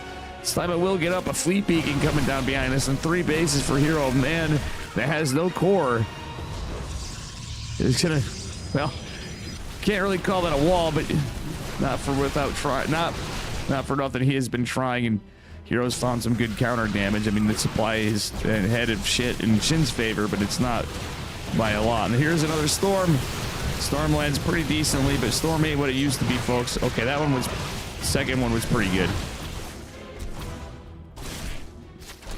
Hero being very aggressive with no forward positioning stuff, but can he find some damage? We'll see. Yeah, he should back off a little. He's keeping the, I like the fact that he's keeping some pressure on for the counter. He's damn lucky to be hidden, to be honest, in a way, from how some of this played out. But that being said, Zealot's going to be scattered by this Overlord, I believe. Hero expanded over here, right, and where it's kind of exposed. Huh. How about that? Let's see what happens.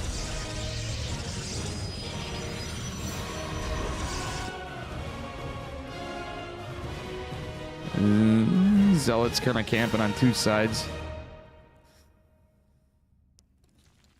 Shin is splitting up his army. He's going to mount a push, I think. Or he's anticipating something like this from Hero. But Hero is going to have to run away. He's going to get surrounded by these lings, I think. And he might have to cancel this base. Has some High Templar here, though.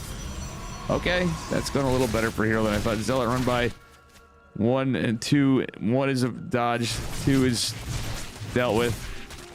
That one's getting some little bits of damage, so he's trading some Zerglings and drones. He gets only a couple drones. Hero managed to save some for now, but I don't think they're going to live for long. He'd be damn lucky if they do, because then he can go back in and counterattack. But Hero's going to, well, yeah, there's a couple armies massing and gathering. We got Tempest out. Shin stuck on, like, yeah, this is Hive Tech, Shin. He doesn't have a infestation pit even, much less a hive. Shin's army supply is pretty big, but Hero's starting to get Tempest out with this Archons, Stalkers, Zealots, High Templar, and a Mothership. The Mothership with the slow field zone might be great if he can get some storms in here. Does. Okay, that's really the ticket, is getting those slow field zones in with the storms, because, you know, obviously, yeah, we're not a Hive Tech, you know, lunge Hydras, but they get some work done. Oh my goodness, Shin pushing in here. Can Hero hold? It's a lot of Zerg, but if Hero holds this, he's in tier 3. Shin is not. Shin is down on workers. GG, Hero brings us to a game 3. Game 3, the decider of whether we have a PvZ finals or a PvP finals against Classic.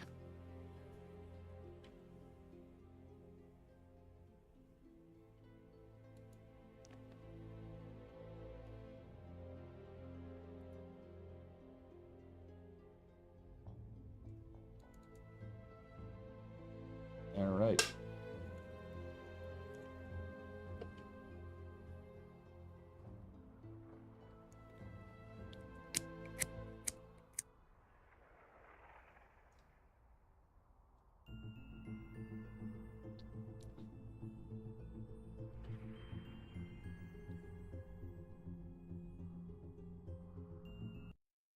Game number 3.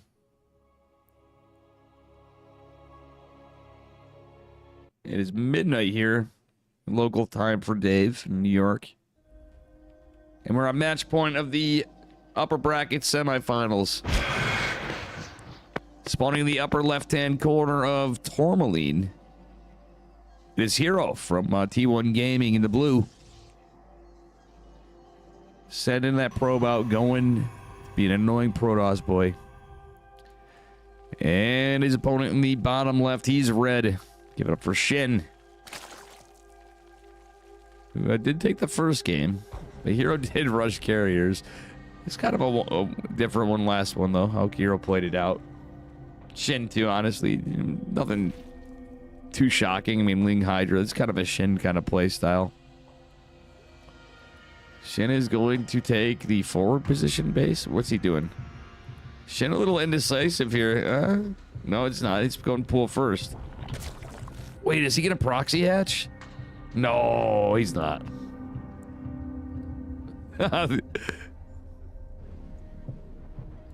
Shin could cheese. I mean, he could have maybe proxy hatched hero.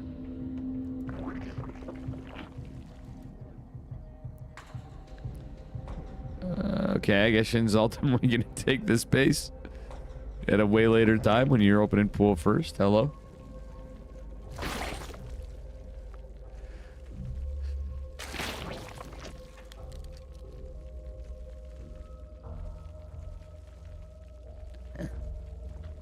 Alright, 2 lings and a queen.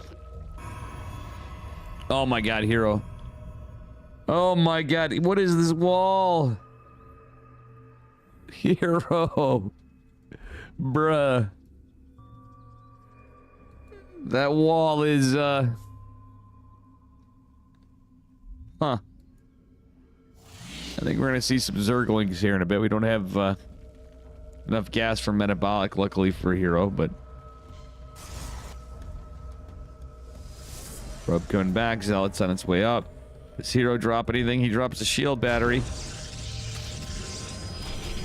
Oh, nice timing. Okay. Well,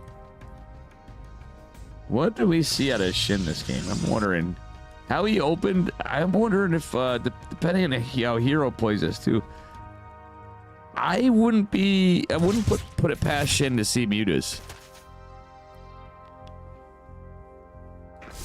And that may not be bad. We'll see. Because of the, the Spire change. Shin has been known to do that from time to time. He's a cheeky lad. Then again, hero has been playing a little differently. Scouts the third base timing at the natural. He's going to get out of here with the probe. It's a sport gate after Stargate. Another adept coming. Lots of lings coming. Metabolics just started.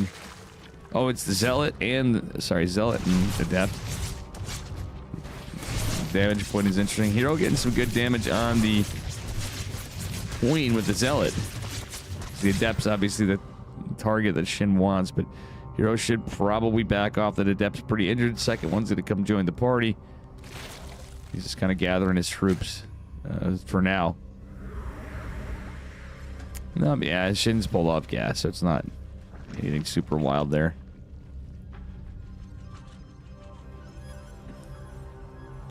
The Zealot does hit differently. They do hit differently. Depending on how this goes, Metabolic boost did finish, so we'll see. Yeah, the goal for here. Oh my goodness, Spore's gonna finish just in time, but Hero might get a couple. No, he's not gonna be able to. That Spore finished just in time. Hero almost was able to get a couple of drone arenos. Second Oracle making its way in. Hero manages to get a third base as well. You pile on walls. What the hell? Oh my god, I love it. Hero never change. Link's gonna camp it out over here.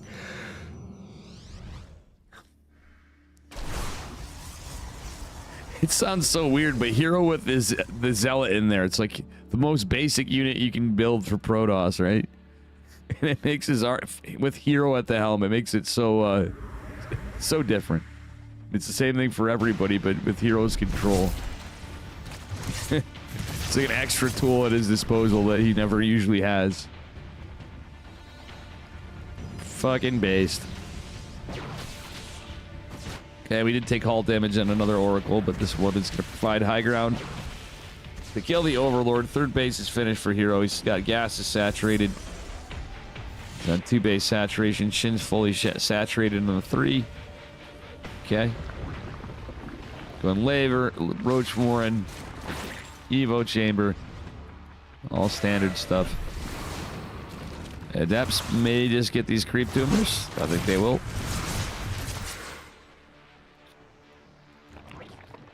Oracle scouting this out. Sees the 4th base going down. Honestly, oh, there's the Spore, yeah. I was going to say. Okay. More base cancellation with the oracles from Hero. He's going into blink. And we are going to have that layer finish up. We're probably going to see the Hydra then come, I would imagine.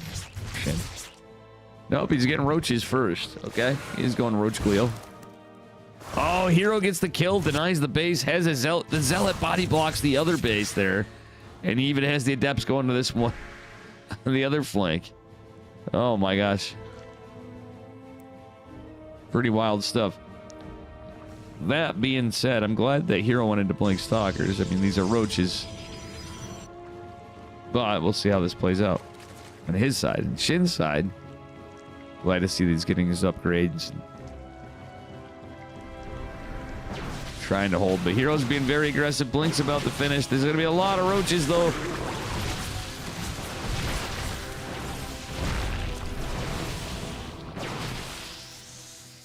You're going to force a cancel here. I love how Hero's got the Zealot held position down here on this base, though. That's so wild. Oh, no, that Stasis Ward didn't really come in that great. Oh my god, that Stasis Trap actually comes in pretty clutch here for the moment, but Hero doesn't get like it could have been bigger. And I know, chat, that's what she said, but still. I was waiting for somebody to say it, so I just beat it as a punch. Because I know my chat too often. That's a sign that Fractals went to bed.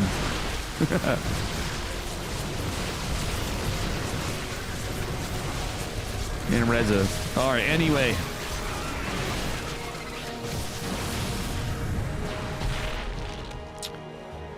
Stalker's pushing out Oracle's getting some value. We'll see what happens from here. Is it's gonna be a Ravager breakout. Fleet Beacon coming down, charging +1. Don't have a Templar Archives or anything. I don't believe we saw one come down. No. Hero's trying to go right into Stargate. A true Stargate. Oof. Oh, Overseers here. Oh, corrosive bile. Catches. Wow. Nice targeting on the stasis wards, but Hero still lands one. Oof. Well, that was unlucky for Hero, but still pretty well done by Shin overall.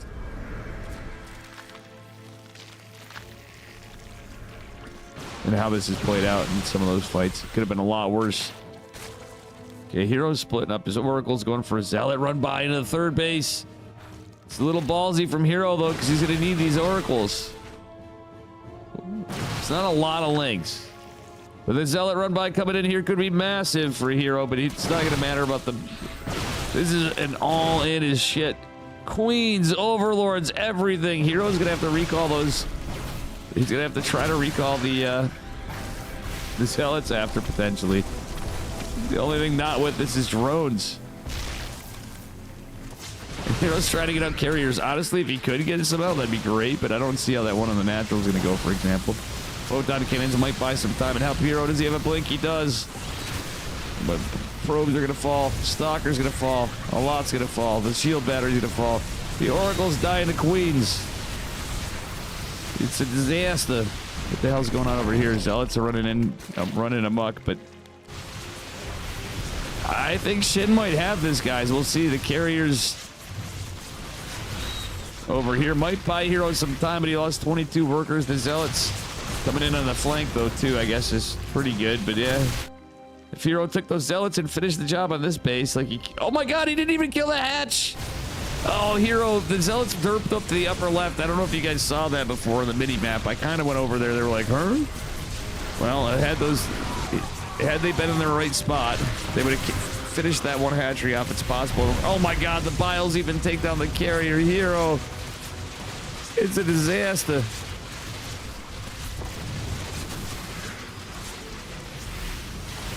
Oh my goodness.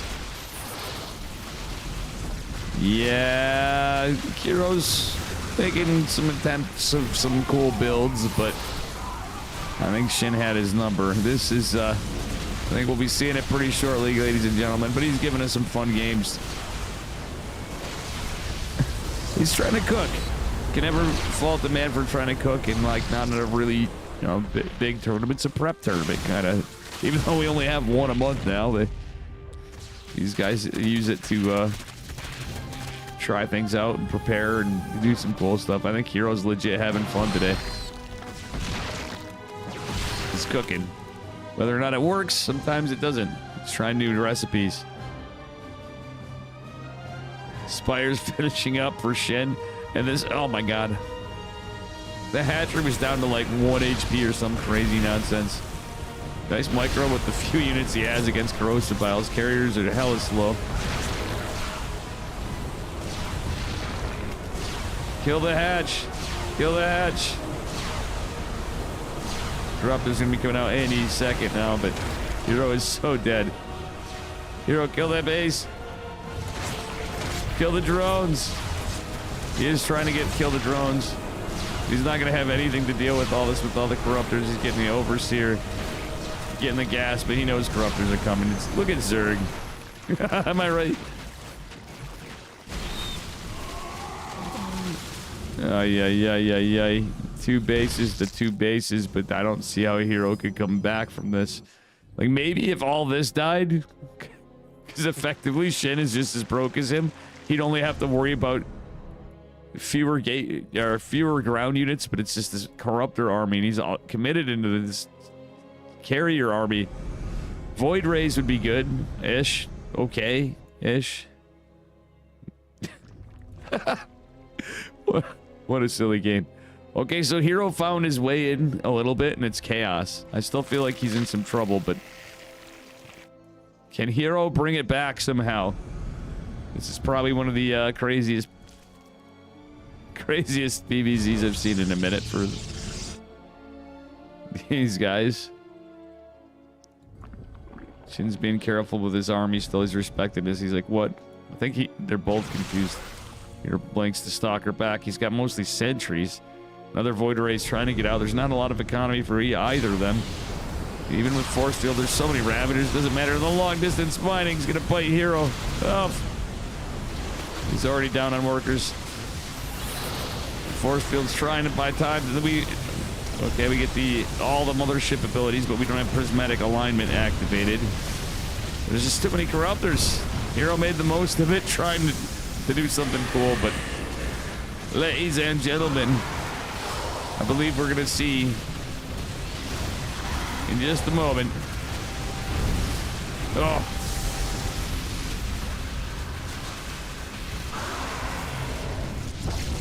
Hero's mauling. I wonder if he's having fun or what. GG. There it is. Shin is gonna take it in a 2-0.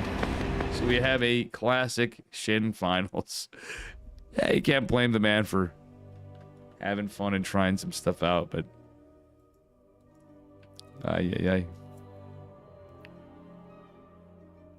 funny games by Hero. Am I? Or am I so sane that you just blew your mind? Thank you for the 7 months. Just subscribed. Appreciate you, amigo. Thank you. Thank you.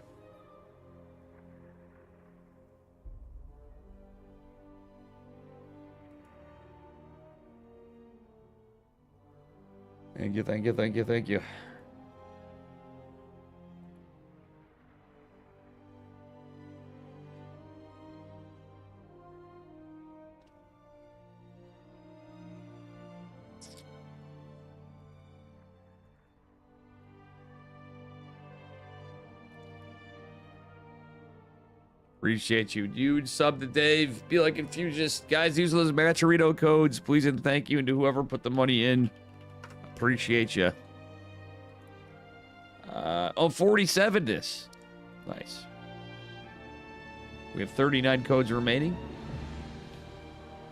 Helps the players, helps the tournament. We changed it how it goes because we need to, we're in late stage KSL, I guess. For now.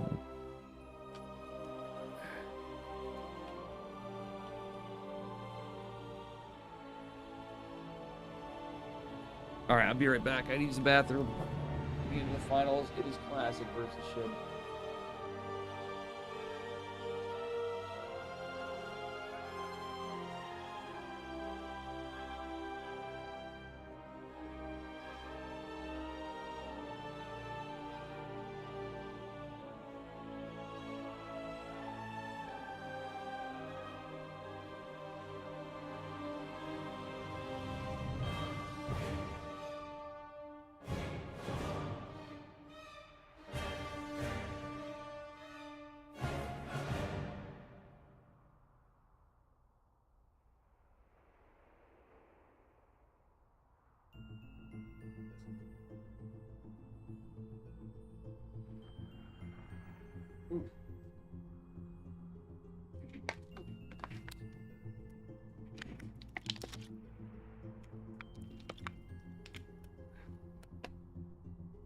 All right.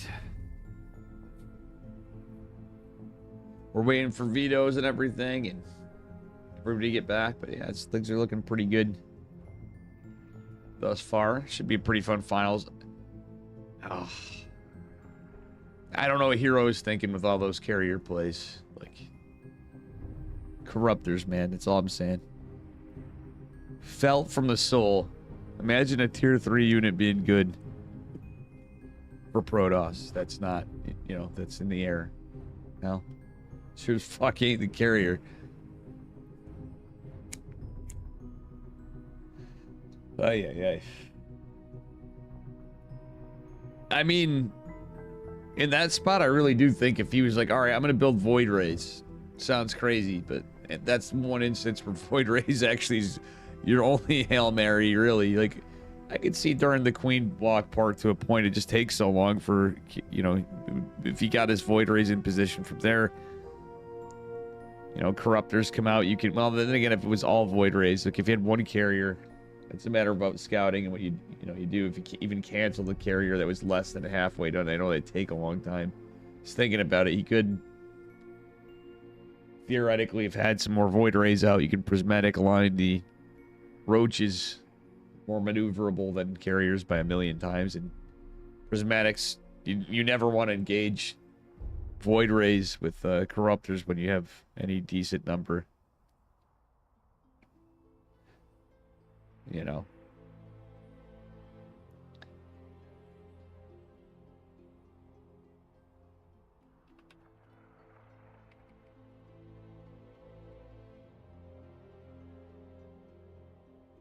Anyway, we're just waiting.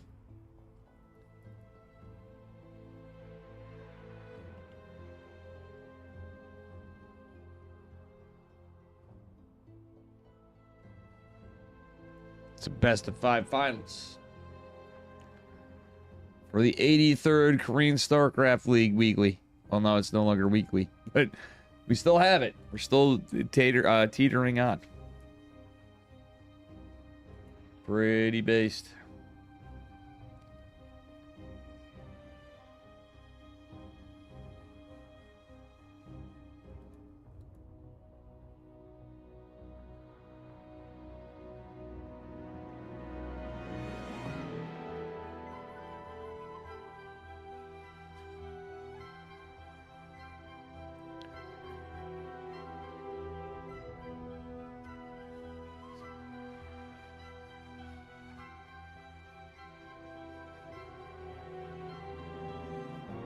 Huh.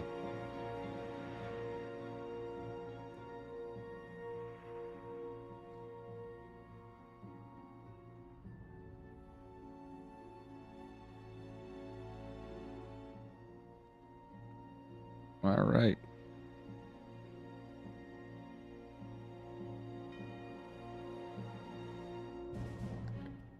We shall see.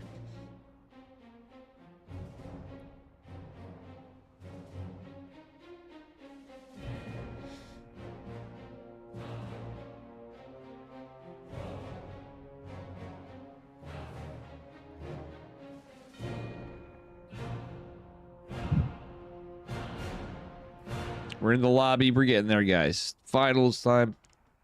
I'm going to bed. I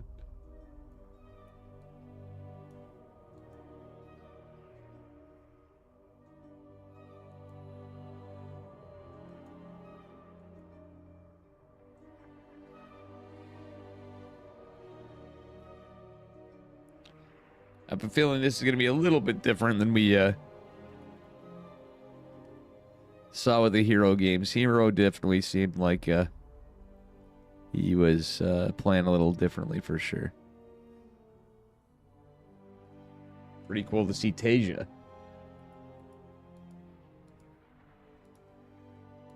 I didn't even realize it was fucking Tasia. I forgot. Yeah. But a cool night for Korean Starcraft League. Good turnout.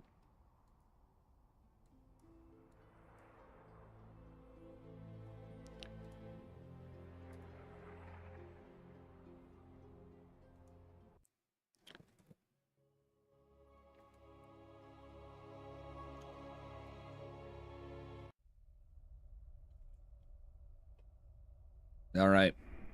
Let's get into it. Game number 1 of the finals of the 83rd Korean Starcraft League. Exclamation mark cast off, folks. Spawning in the bottom right-hand corner of Ruby Rock in the blue. Zerg drones going for 15 hatch, maybe. Is shit. He probably will. His opponent in the upper left, he is red. Some might call him the wind toss of old. It is classic. Still, he's been very, very good over the last couple of years. He's always been very good, but he's been... Obviously, it's a different patch now and things, too, so...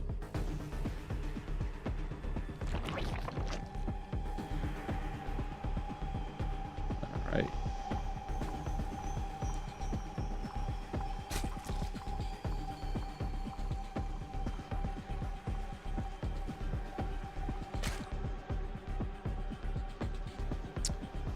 All right, ladies and gents, we'll see what we get here.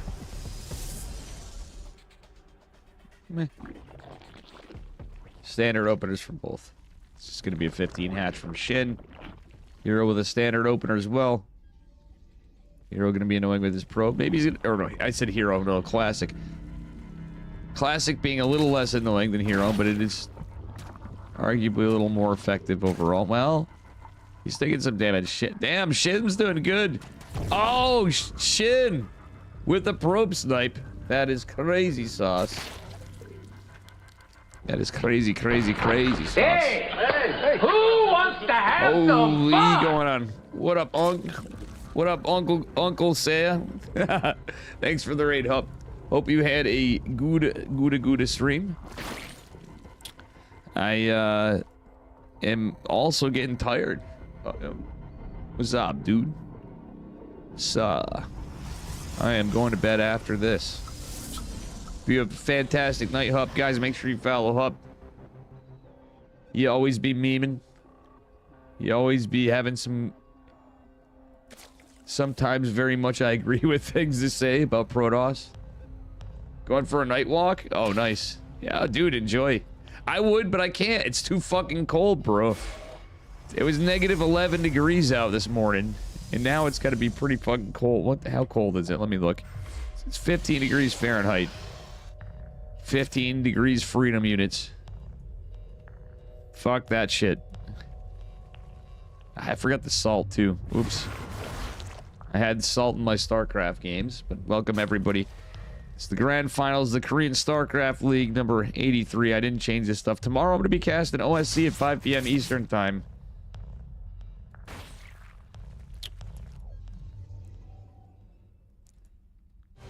All right, let's see what happens here. Depth, Classic, just keeping the heat on. Earlier on, you guys just missed Shin sniping a Proberino. Depth shading in. We'll see what happens here as they are going to be canceled for the moment. Oracle making its way out from Classic.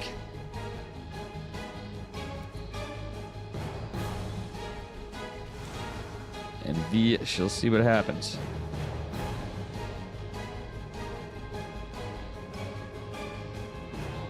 This is a late night for Dave because, well, it's KSL night. I was going to take a nap before, but I decided not to, which is, I guess, maybe for the better for me for sleeping tonight. All right, third base going down for El Clasico, but we'll see what happens from here as the third base finishes for Shin. Getting up to 6 queens so far. Spores drop into the rest of it.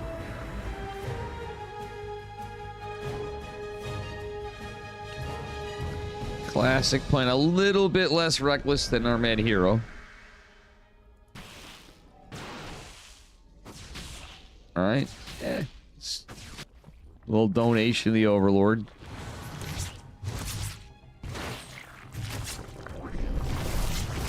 Classic with some actually decent Oracle control, but he's got to be careful of these queens. I just said that. He's going to lose an Oracle, isn't he? Caster curse right there, and the happening, ladies and gentlemen. Oracle goes immediately down, and the second one's less than halfway through its HP. Yikes. That is, that's rough. Classic did build the third Oracle at least, but his blink's in their way. So he did start his Twilight. I mean, this is all pretty standard stuff. Par for the course. Evo Chamber going down for Shin. The fourth base is gone. So, that being said, without that third Oracle, the play for Hero would be to cancel the fourth, but with 2 Oracles, you're really not going to get the cancel. 3, you could do that. Is it worth it? It's yes and no. I feel like it is in these kind of builds if you get the timing, depending on the timing. Classic being a little brazen and venturing out before blink. I don't like this as much against an aggressive player like Shin.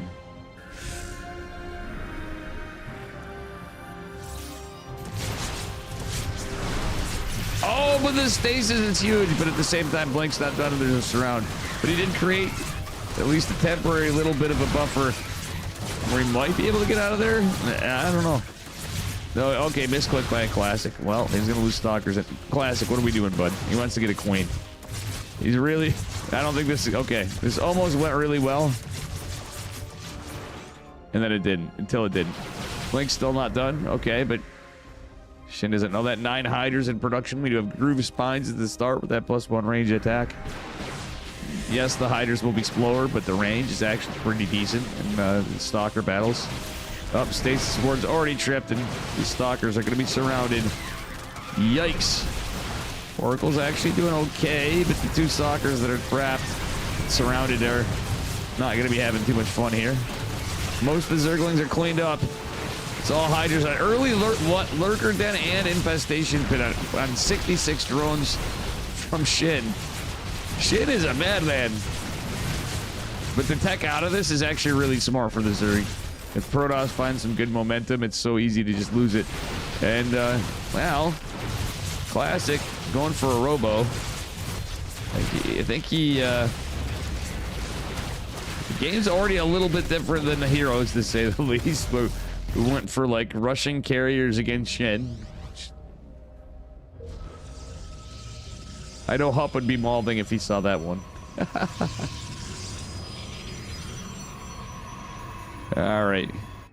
Like I was, kind of. I was really hurting this soul on the inside. I'm like, bro, that's never going to work. Robotics Bay coming, another Robo. We got our Hive coming for Shin. Some Creep Tubers going off, but... Oh, Muscular Augments aren't done, but it don't matter. An Oracle's going to be dead. And... real talk, these Oracles are going to be needed, so even this one is really crucial right now for our Protoss man, Mr. Classic. His fourth base coming down, his upgrades coming. He's actually down a lot in upgrades for the moment. He might be able to catch up, but...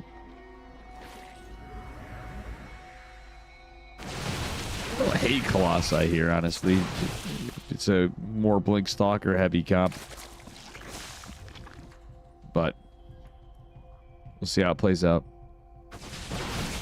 We're definitely going to see Seismic Spines coming as soon as Shin can, anyway. Shin, again, not on a high economy, but okay, Classic starting to get some snipes on the Creep Tubers. He's trying to deny the creep spread, at least. The Zerg army's starting to grow a bit, and Lurkers are going to be coming out. The aggressive blink forward actually pays off on the Zerglings. Not too bad, because these are not upgraded Zerglings, but yeah, there it is. Seismic Spines, the Lurkers sieging. Colossi coming, extended thermal lads coming, Templar Archives. This is where Classic's gonna have to be really careful. Oh, he sees the Lurker morphin. Oh, but Classic, he loses the Oracle.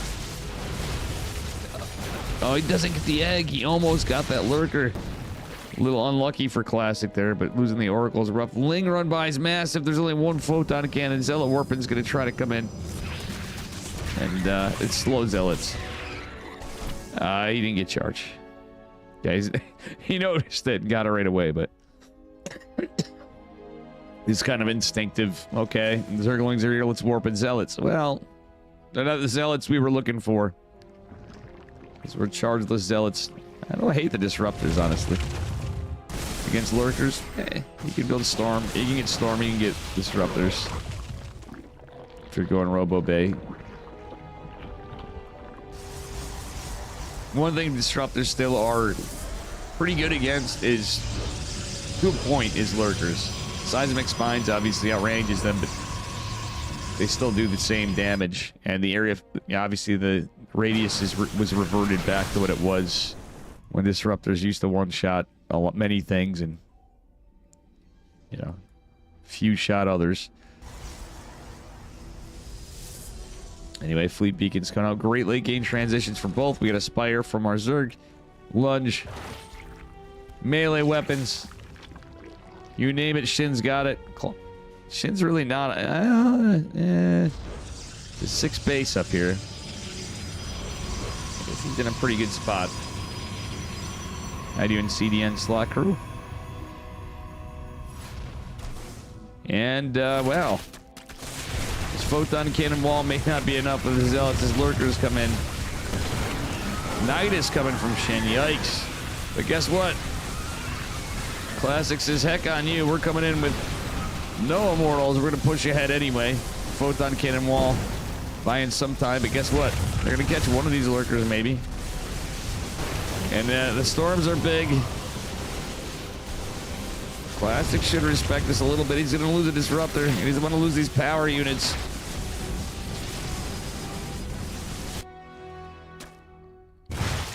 Okay. Observer is here, and with that said, he's splitting up the blanks of the stalkers.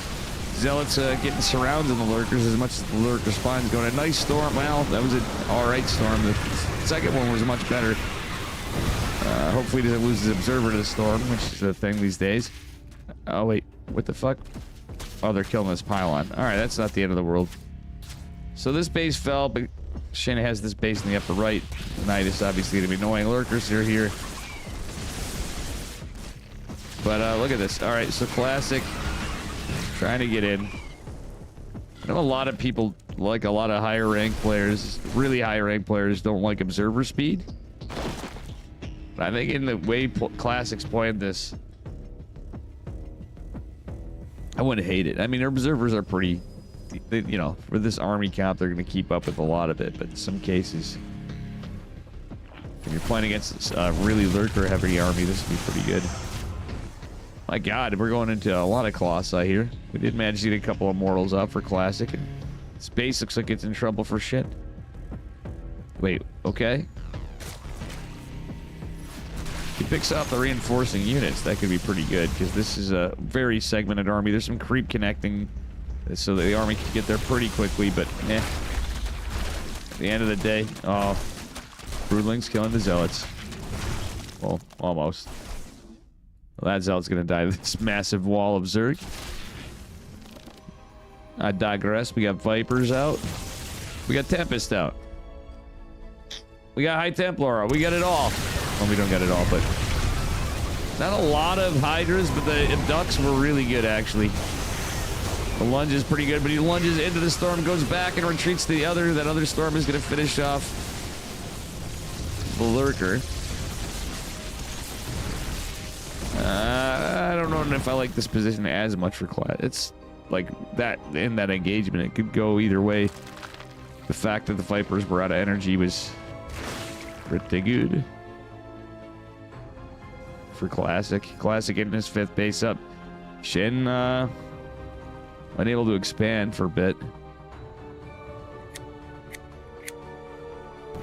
Economically, these guys are... Classic's been leaning more, but I feel like this is so reliant. Oh, well, now we got Corruptors coming and his base finish, but this is a really awkward spot for Classic. Okay, Classic can't even cancel that base. The lunge in advance, saving the probes. That's actually big, even if he loses the bases at this stage of the game. It's not too bad. Oh, the lurker. Well, the lurker is going to go down. So if he saves this base, that's okay. He just trades one out. Unfortunately, he doesn't get to use the chrono boost. This base is canceled, but this pylon should be as well.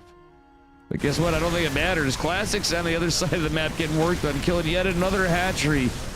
for Shin. Shin's like in this spot where he's like, well, I gotta do something about this, but he was dilly-dallying around. Guess what? Classic's now got 4 bases. His economy is in a little bit of trouble, but yeah, real talk. We have a recall into the main base of Shin, Lurker Den, and Hydra. Oh, Classic. We didn't land storms. Oh, the storm's still lasting. Okay, he gets the Lurker on that one. Nice feedback, nice storm on the ramp. If he lands another storm here, another storm there, it basically deals with all this over time, but like with a combination of the DPS, everything else. Mothership's gonna die, but real talk, I think one more storm should take care of it. The Observer is with the army. But yeah, these last Corruptors are the problem. Either way, it don't matter. Classic taking game number 1. A little bit of a base race. Not too shabby. Not too heckin' shabby. Oof.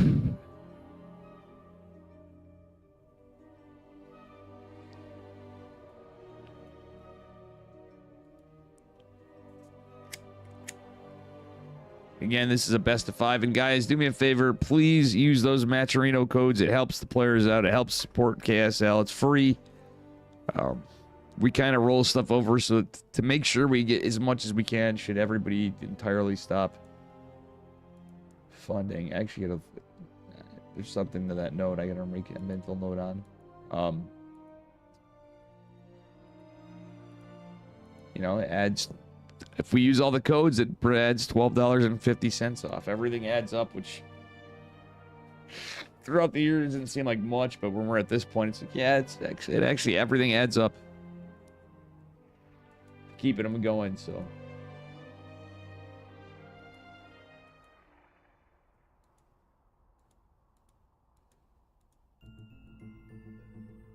Hopefully we at least make it to KSL 100.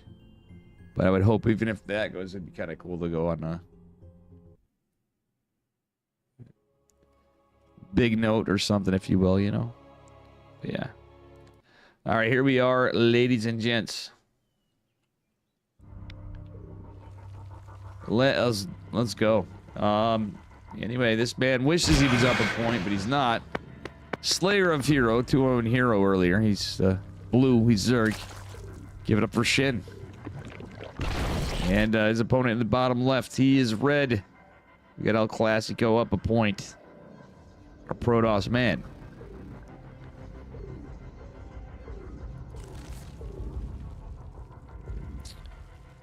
And bear with me, I'm just a little feeling the winter sniffles and stuff today. The feeling was gonna happen. I think I've not been drinking enough water, to be honest. Anyone else get that in winter when you have forced air? You just like, if you don't drink enough water, you get all like forced air heat, you know, from a furnace shit. And then if you're in an old house too, like me, it gets bad. And you smoke. It's like a quadruple whammy of everything.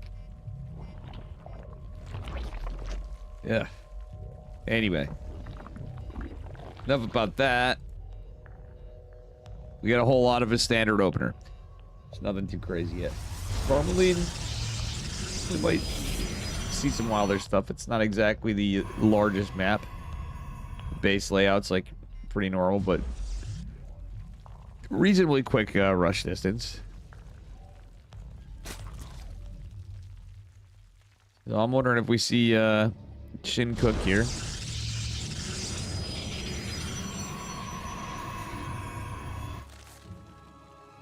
All right, a little bit of a probe mineral harass again. Shin, the first game, he managed to kill Classic's probe, like, even with more aggression than he did Heroes. Because in Hero was like kind of almost more annoying. Well, this is actually damn annoying.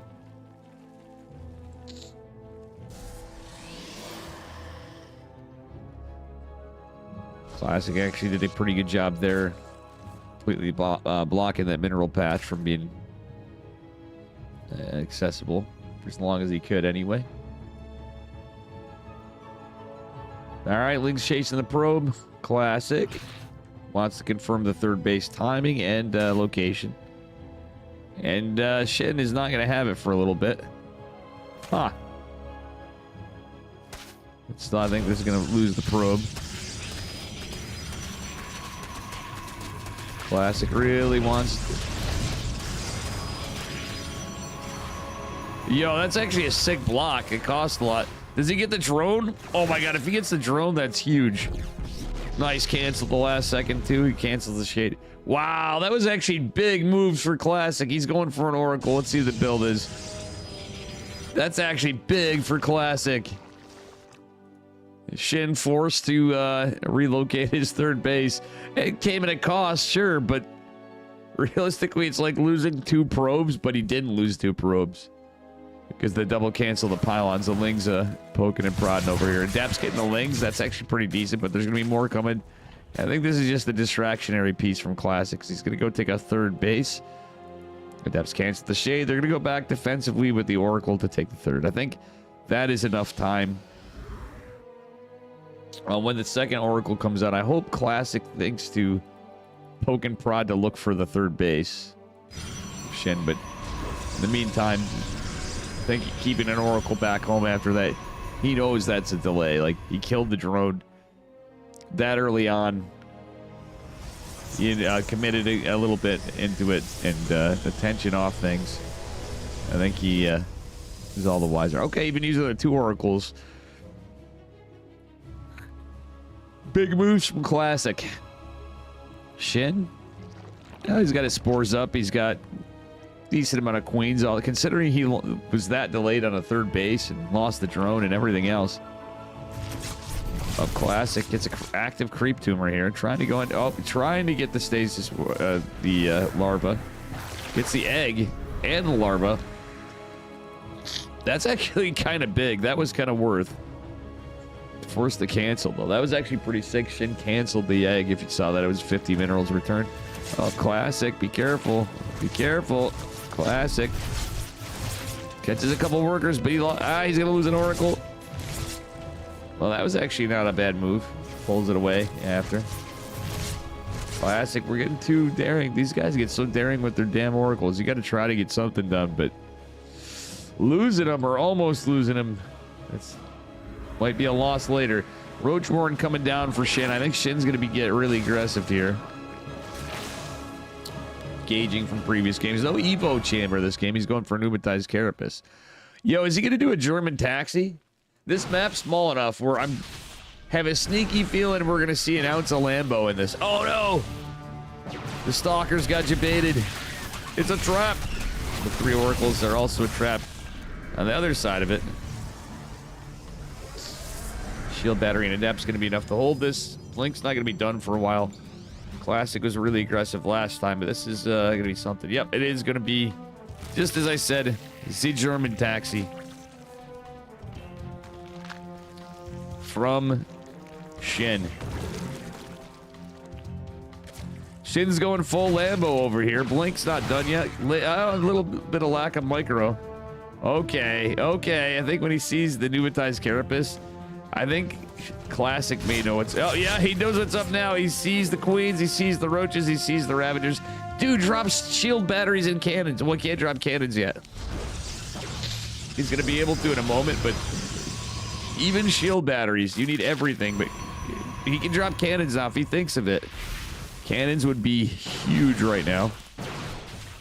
Picking up Lings, stray Lings, Ravagers, obviously. Second in priority, Ravagers and Queens. Oh my god, if he got the snipe, that'd be big. He doesn't. The blink makes it a little awkward with all these Zerglings, but still doesn't take damage right there. Blink should be off cooldown soon in a second. Is it? No. Oh, those shield batteries are stacked, so the corrosive vials are pretty big. Energy recharge activated on an Oracle. The Queen's able to transfuse. Oh, you know something? If he actually sniped the rest of that, as hard as it is, if he sniped the rest of that Overlord, Classic could have prevented the creep from spreading. Oh, Classic's eating a lot of vials, but it, honestly, GG, he holds. Beautiful hold. Clutch scouting. Well done by Classic. Cool build from Shin. I almost called him Lambo for a second. The originator of the build.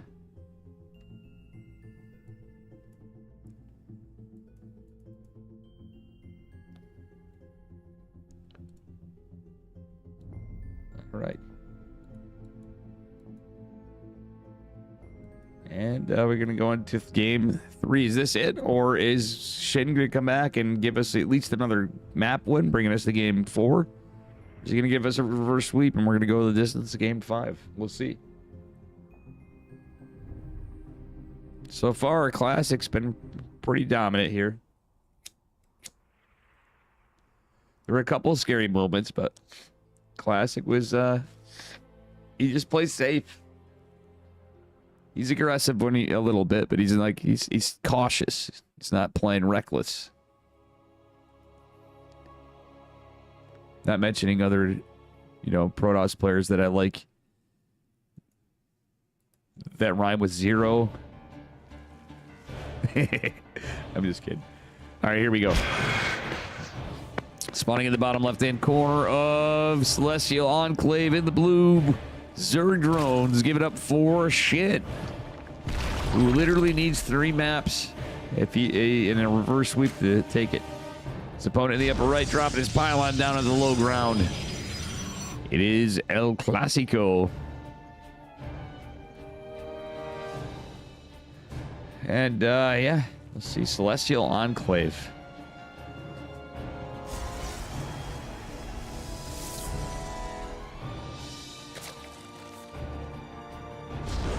I gotta say, we've been seeing a lot of different builds tonight all around.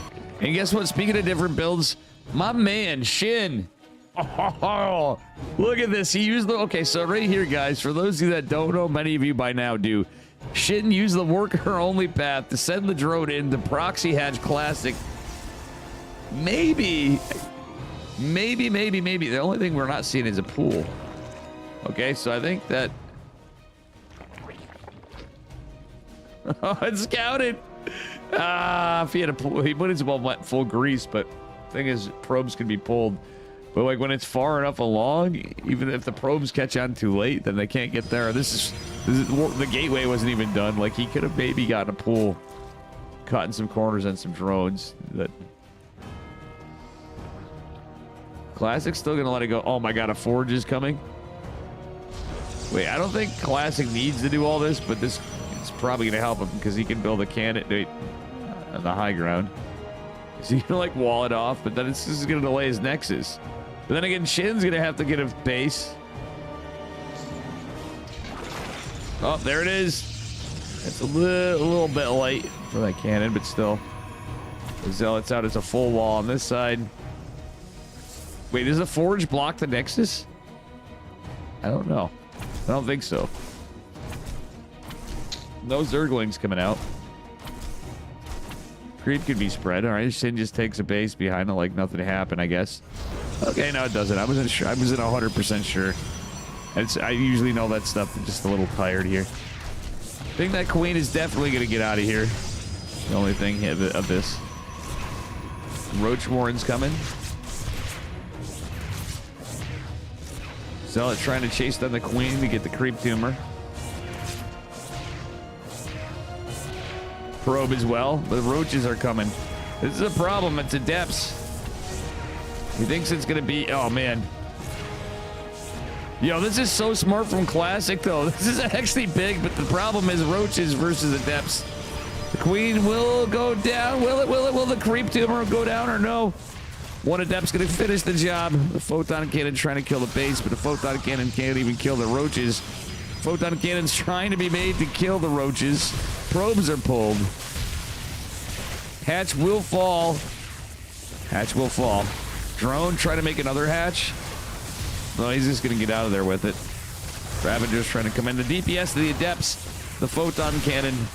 And the rest of it. Oh my god, the roach dies to his own corrosive pile. That's unlucky. That was actually unlucky for Shin. Oh, Shin can't catch a break in this one as much as he did almost. Pull through. Okay, I think this is a hold. 9 probes did fall though, so Classic only has 15 workers because of this. So Shin actually has every right to stay in this game. He's got a roach swarm. He's got a pool. He's building his subsequent queens. He is going to be supply blocked for a little while here, so that might help Classic a little, but it's the worker count that concerns me as much as other things. I mean, Classic does have a forge, I guess. You can get a Stargate. I don't know. It's full walled in, mind you. There's no warp gate coming. Classic said to make all sorts of corner cuts. Shin bringing us the chaos in game number 3. Can't blame him. It's match point if he loses. But he has all to earn if he wins. It's not just greasy, it's a tournament play. The Classic had an interesting response. Either way, like I said, you know, Shin's had an economic lead. The downside is his queens were delayed, so the injects obviously are delayed as well, so the Zerg economy is a little different. Shin going back to gas saturation. He did get metabolic boost behind this. Classic trying to break these rocks. The blockade takes a hell of a long time to get rid of. Oracle on its way out.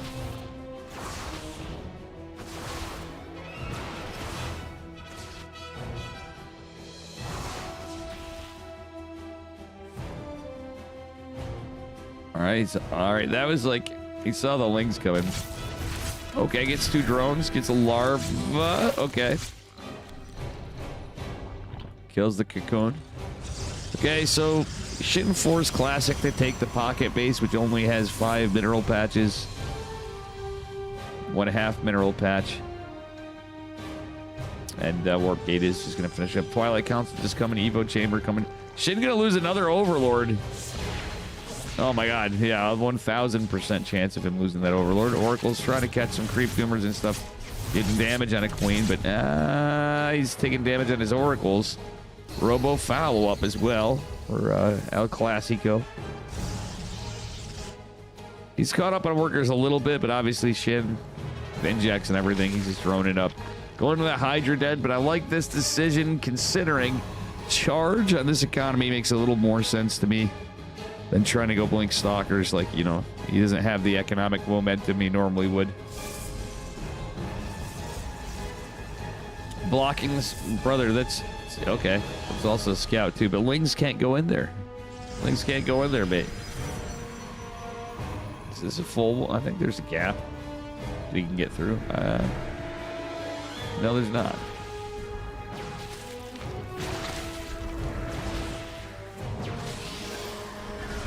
Another Overlord goes down against Shin. The Templar Archive is coming, so again, kind of like a partial base. Same old base, just not as many minerals, not as many calories. Okay, yeah, no, that is a regular. It's a regular wall. So the blockade goes down, it's fine. Spire coming down. Oh my goodness. So Hydras is the play for now, but I wonder if Shin is going to change it up. He's definitely a creative guy. He sees the warp prism coming. And the Hydras might be able to snipe this. Thing is this pocket base could be exploited. Okay, it's going to be an Archon drop.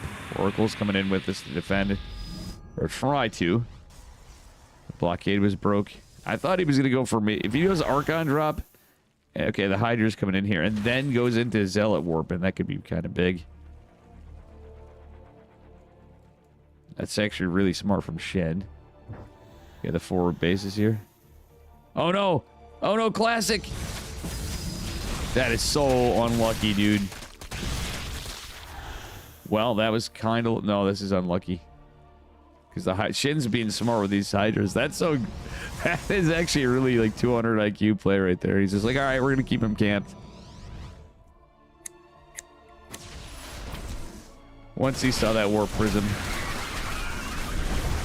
It's actually not the largest army, but it's still something Classic has to respect. He had to recall the Warp Prism as his best play. Archon's getting some good work in here, but Nice micro. The War Prism. It's almost dead, though. The Oracles go down. This War Prism needs to stay alive. But here it is, the Mutas. I had a feeling that was the cheeky thing. Oh, my goodness. Oh, my gracious. Great Mutas of Fire. The hard thing about this comp is... there's a lot. There's a lot. +1 flyer attacks coming too. This is I think Shin might be finding his way back. We'll see. I mean, he's diving into the Archon morphing because it doesn't have the full shields there, but the energy recharges there. Archon will go down. The Hydra Ling Muta army wins. Shin. With his cheesy sorcery.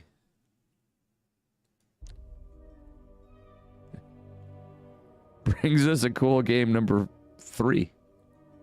That was actually pretty cool.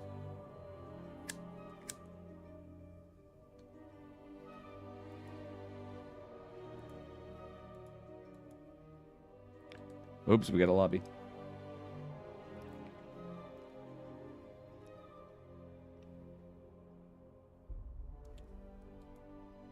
It ain't ogre yet, or is it? We'll see. Anything's possible. We can have this be it. We can go to game 5. Shin doesn't take it. We can go to game 5 and Shin reverse sweeps. Hopefully we get a game 5. If I'm up this long and this late anyway, then yeah. Sub today, not a scam.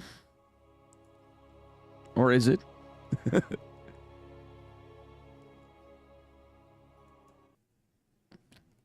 Hey, how you doing, Kenny? It was good hanging that other night. I know I was in his drunk. That was fun. Nice to meet you and stuff. I was gonna shoot you a DM. I felt bad I had to dip and stuff, and it was fun. Good time. It was a good time still. All right. Anyway, here we are. The score is 2-1. Bottom right hand corner. He made a comeback a little bit with some cheeky plays in the last game. In the blue Zerg drones, we have our man Mr. Shit with 1 point. His opponent in the upper left, he is red. Give it up for El Clasico, who needs only this map to take it. We're on Taito Citadel. Yeah, dude. Hell yeah, Kenny. That was cool, because I always like Kenny. Anyway.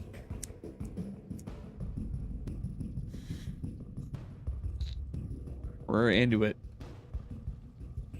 This could either go on for a couple games or not, but it's been a fun series so far. Shin making it all the more fun to give us a game 4, the last one,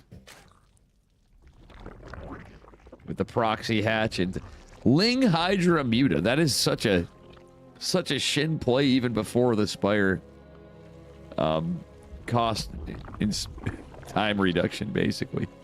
Effectively, like, yeah, man, that's pretty wild.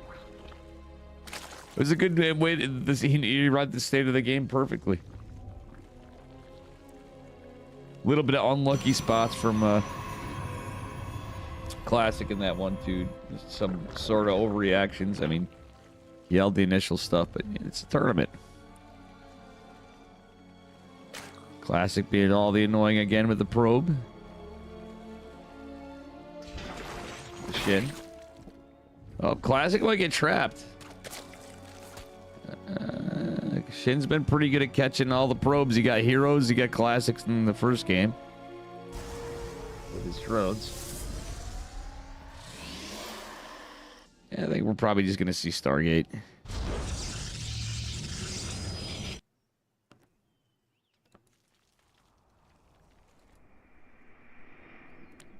Classic hiding his probe for a moment. Oh, he missed the drone. He missed the drone. Yeah, he totally missed this. So Shin, well, yeah, Shin's gonna be able to drop his hatch, but he will get the scout. He might lose his probe depending on what Classic does. Yeah, the Adept's in the other angle. No, will not. I don't think he had the shade forward. Well, he's okay. Oh, the Zergling made its way in the scout. It's always annoying, even if it's not like anything cheeky or trying to hide. It's a very standard play. It's still annoying. It's a slow Ling that got in there too, so good job by Shen.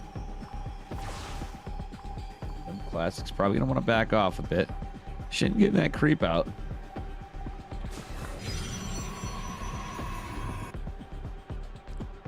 Okay, Stalker follow up for an Overlord. Overlord's up here. Adepts making their way back. So just a very stock standard opener. Okay, already some early spores, or decently timed spores, I should say. In case of Shin. Doesn't want to lose a lot of drones, a few drones, whatever the case, to Oracle, so very well done there. Evo Chamber coming down. We got our Twilight Council coming, and it's on the 2 Oracles for now. This may just be 2 Oracles, but if he could build his 3rd one after. Usually it's 2, 3, or 4.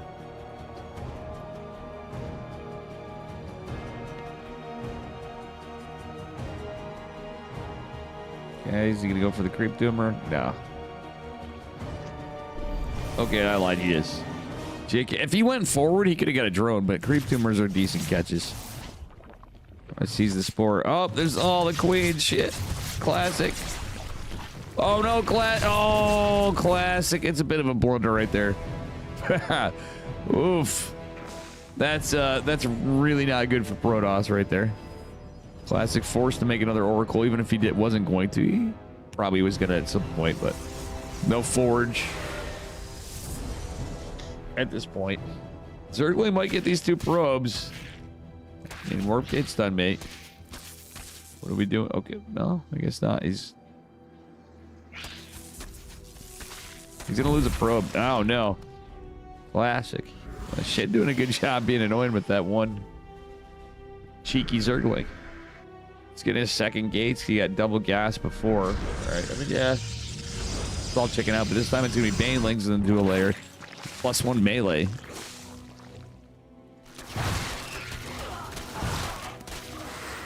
So the question is, what's the plan, Stan?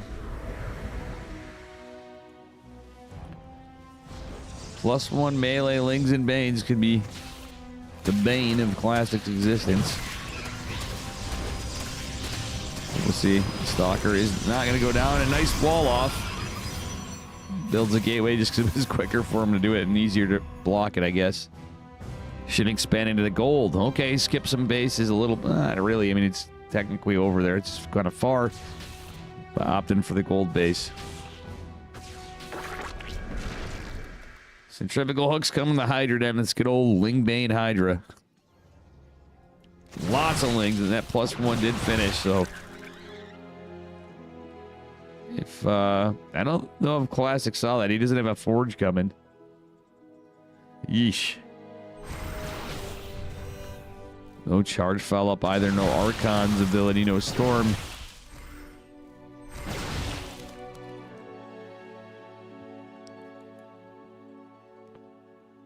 Alright. Things making their way back around for another round 2 assault. Okay, Classic's trying to go into Robo Bay. Trying to is the keyword. It's a lot of Lings. And again, no charge foul up either. Okay, the Overseer's here. Oracle's out. The Adepts here and the Stalker's kind of chasing this back a bit. But we got a lot of Hydras coming over time. And shit already saturated this gold base. That's good. Oh, no. Wow, that was a nice Ling run by. I didn't even see it. Shen manages to get a decent Ling run by in the natural. And, well, Classics is kind of camping or sharking around with his Stalkers and his Adepts and his Oracles. Trying to keep tabs in this army. And it's really just the Ling portion of the arena. Now there's Banelings coming. Scouts the gold base, tries to get the Queen. Lings coming in. Oh, no. Stasis Ward catches a lot of the Lings. Not too many Hydras right here. He probably doesn't want to overextend. He does a little bit, but it's a lot of Hydras right here. Catches some drones, and oh my goodness, the aggressive flank actually surrounds the Hydras. messing with the concave. Hydras popping in the back of the hatch can be the end of this warp prism, so... Yeah, I think this was a smart play to move the warp prism out. The recall was a great idea. Loki, that was a really good idea, because he's got a Colossus coming behind it. Would like to see Charge come out of Classic. Yeah, he's banking some gas for Colossus. But the situation, like, I don't know, Sentries, Colossus, Stalkers, makes sense. This army comp. If he gets Sentries. Or Sentries. Love the Observer right here, but the thing is, this is going to be a multi-prong attack. There's nothing to defend the third base. And the Baylings are coming in. Oh, nice splits. Yo, that was 6 splits of the Stalkers, but the Lings are running into the natural again. Into the main base. It's a massive...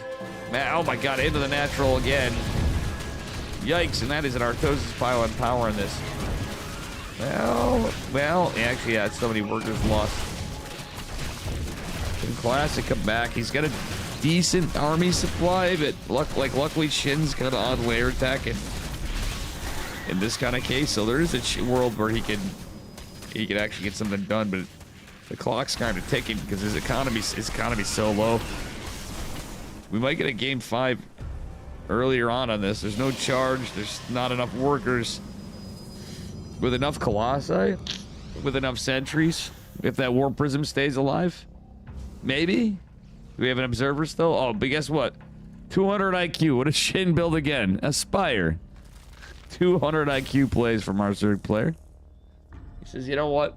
We're on layer attack. Let's use this layer to its fullest ability possible. Oh man.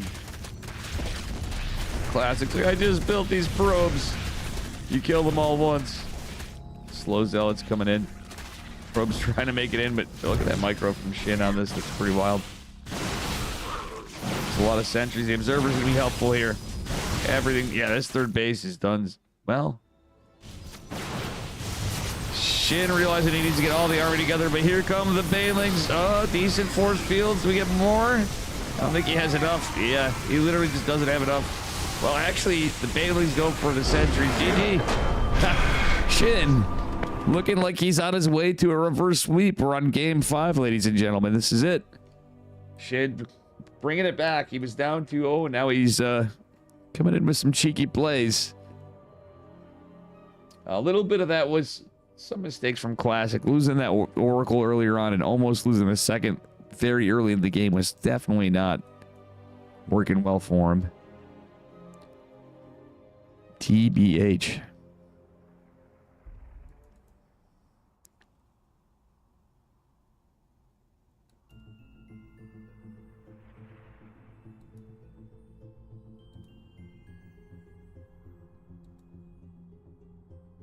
All right.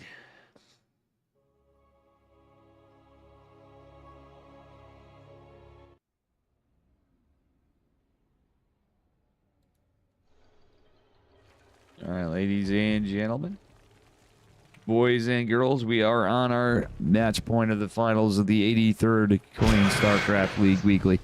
Well, 83 Korean Starcraft League, no longer weekly.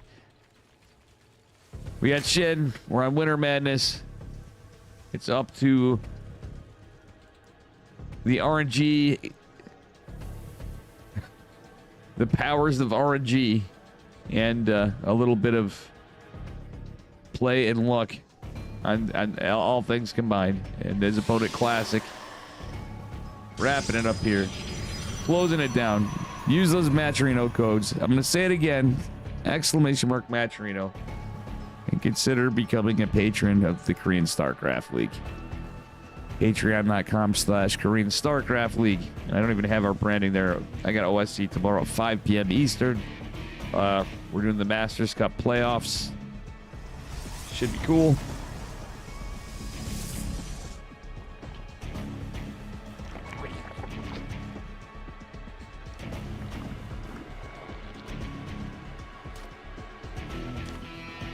Oh man, oh man.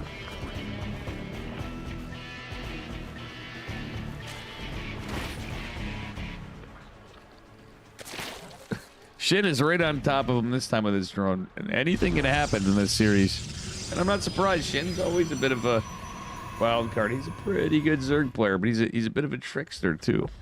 I miss the days when Gumiho would play in a lot of stuff. He was always the first one to sign up for KSL. Even if he never showed up at times, it was funny. But the old days of Gumiho versus Shin were some of the funnest games we had for interesting results. Proxy 3 racks Reaper into Armory Widowmine when Armory cloaked Widowmines and Shin's going 2 base Muta. Oh my god, it was some wild shit. Like,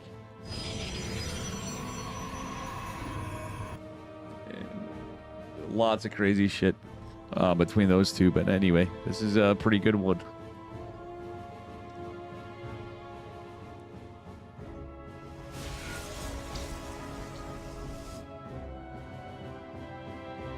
Shin had some really good Ling run buys.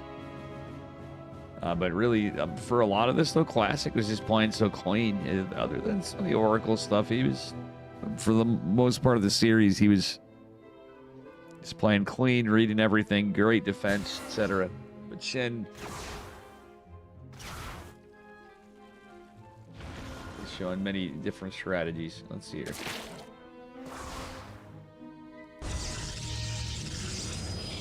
Classic will change it up too sometimes, but usually it's usually either Blink or Glaives for him these days off of Stargate, but we'll see. We shall see.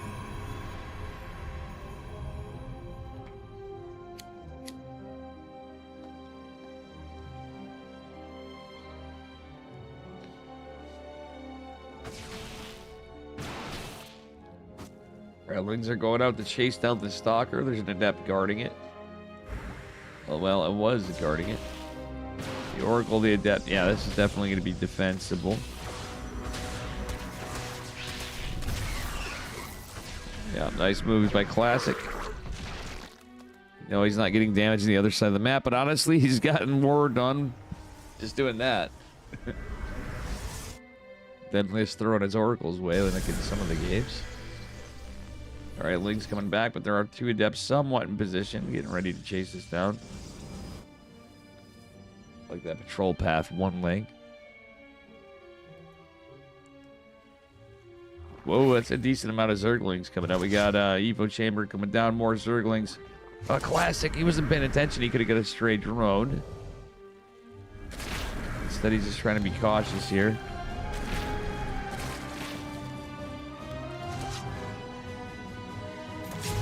Adepts make their way across. There's 4 of them, but a lot of Zerglings coming back. I think these Adepts might be trapped. We'll see how it goes. The Oracles getting some stasis wards. Oh my god, massive stasis wards over here. Well, if you can't get kills.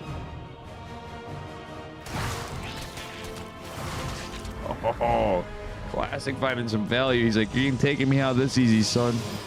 That reverse sweep ain't coming. If it is, it ain't coming easy.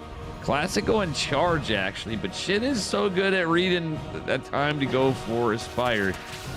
So anything really is possible here.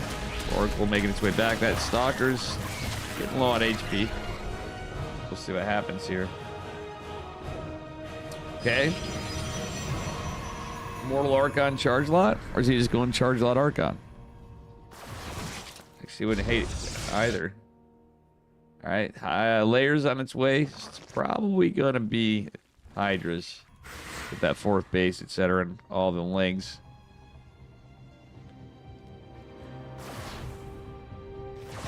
Creep Doomer's coming back. Shin, a little indecisive here on where he wants to go. 4th base isn't going to go down, but all these Zerglings coming in. Yikes.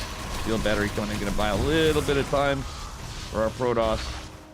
This base is getting harassed a little bit. Oracle's making their way back, but the Lings are going to chill. So we have Baneling this coming. It's just the Stalker on the wall. The Adepts and the Oracles wanted to kill this hatch. They will get the kill. It ends up making their way not into the third base. Oh no, if he went into here, even getting some drones would be good, but a little bit of a skirmish. Hydrodens coming, Zealots. Warped into energy, recharge activated. It's not last all that long, let's be real, folks. As the build might have been revealed, we do have an infestation pit coming with the Hydroden, but still. Cyanic Storm. All right. Big Daddy Immortal coming. Another Robo coming. Honestly, I think a War Prison wouldn't be a bad idea. But Banelings. We don't have centrifugal hooks. It's just going to be good old slow Banes. Slow roasted Banelings, folks.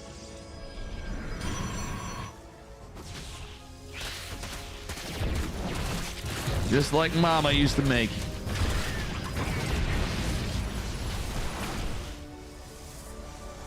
But here comes the Lurker down the Hive. The rest of it, Shin trying to do a lot of not so great economy, but he's starting to get there. Still Storm finished up, but okay, the High Templar need to stay alive. This fourth ideally would need to stay alive for oh my god, the target firing with those oracles was kind of sick. It was like the hesitations and the pathing, like forcing a bad path. So the oracle's gonna dive into Hydras. Oh no. Classic, really gonna need anything he can, especially against lurkers. But he's made that transition to Stargate. He's got Immortals coming out. If Shin really commits the lurkers, and there's enough Immortals earlier, this is a 4-base Zerg. I actually think this is gonna favor Classic. Shin isn't not leading in terms of army that much. He did get a good drone count. The army supply is pretty decent for Classic, and it's not just trash entirely. He's got Storms, he got Arc, he's making some Archons, he got Immortals coming. Shit knows no chill on these run-bys. Circling is gonna go down. Alright, 5th base trying to come out for Shin. We do have lurkers coming. Seismic Spine's in the way. No Bane speed. You forgot Bane speed. Well, it's his economy too, really. See what happens here.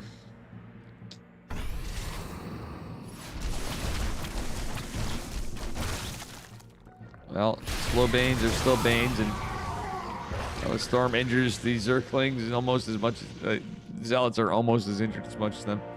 Okay, Shin's trying to get an interesting position here. Big Daddy Immortals up here. Lings and Lurkers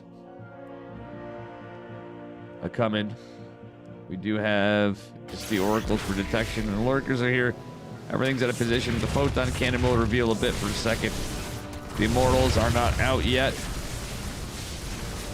Reptech, he's gonna lose that Oracle. That's his only detection, and both Robos are depowered. Literally the only detection he has is right here. Means the land Storms. Oh, he's gonna lose both Robos too. He's gonna need an Oracle again, but I don't think he gets some Storm. Well, I say that he loses the. Well, cleans it up. Well, luckily for him for the moment, but there's another Lurker coming. He lost. Well, he saved both Robos, but he's gonna need another. He's gonna need an Observer. That Lurker on downtown is actually coming in quick. He does save the Oracle. Is energy recharge available? It is. Great defense from Classic. With as many drones as shit has, he just to saturate this base. So he's just getting his outlying 5th. His Classic's on 4 bases. He's doing okay. If there was like an extra base and Shin was on 90 drones, I'd be like, well, that might be a little more, but Classic's upgrades are really good. Shin's keeping up on him a little bit, but I think this is going to be favoring Classic myself, ladies and gentlemen. He's got Tempest out, he's got Storm, he's got Immortals. Doesn't have a lot of High Templar left, but army supplies equal. It's all about positioning, etc. It's a good amount of static defense. There's no more slow Banes here. Photon Cannons chewing through the Ling. But Lurker's pretty good. And this army will be respected. Do we have any Observers yet? No Observers. He's relying exclusively on one Oracle, which he's got a little unlucky in some of it. I'll be fair with them. Oh no, the choke point. Corruptors are coming out. That was actually a good read.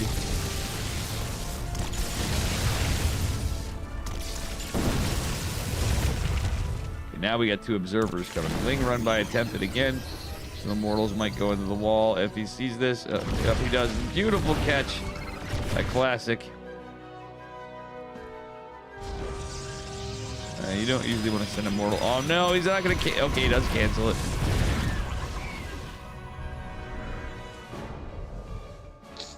Tempests are alright, but with the corruptors now it's a little different. It's to get the overseers. It's to get the lurkers. It's to get the vipers. Now we're starting to see vipers come out for Shin. Adrenal glands coming. Something we didn't see in previous games. It's going to be pretty good.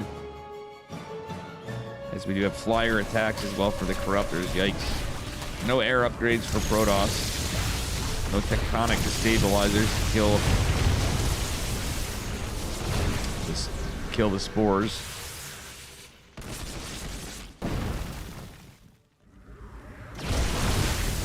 Shin with a bit of a zoning storm. Actually getting a decent storm on the lurkers too. He's going after the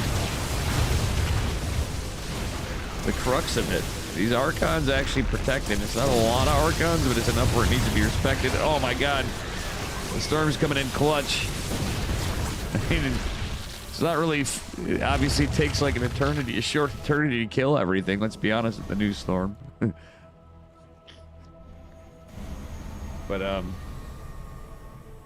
it does, like, you know... In those cases, obviously, we're seeing where it worked. It did help with the lurkers. Even the corruptors had to back off.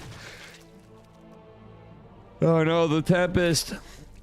Why did we eat our Tempest? Okay, wait, is it Jabate? Was it Jabate?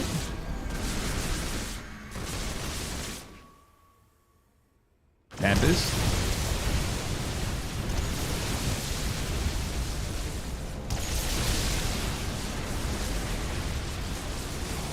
Mothership Cloak activated. He snipes a Corruptor.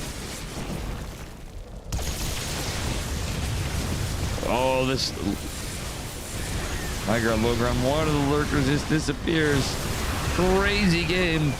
Crazy series. This could go either way still, I feel like, with so many corruptors, but at the end of the day, as long as the observer stays alive, it's like, well, yeah, it's going to be a little bit of time before hiders pop, but they're almost out now. There's not a lot of storm left. The big thing.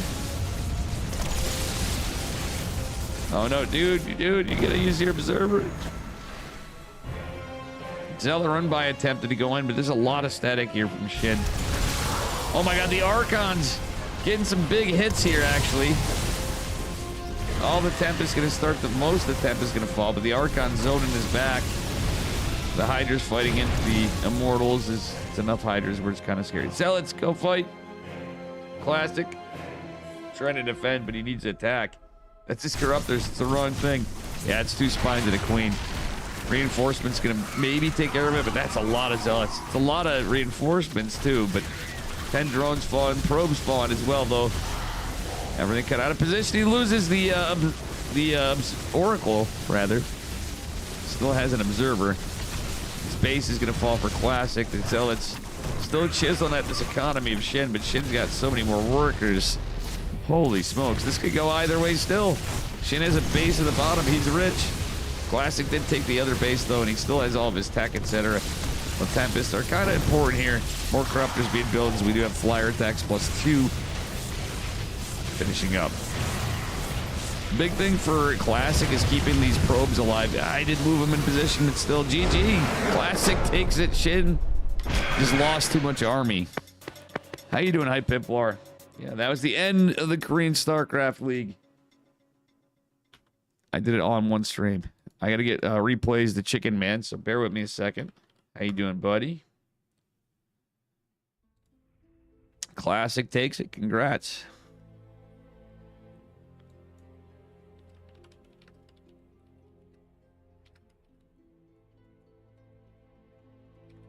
Damn, that was a nail biter of a series. Feels good to be home. Yeah, I forgot what you said you had to do.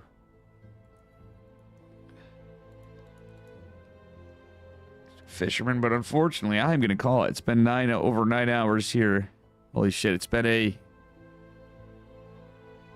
Huh.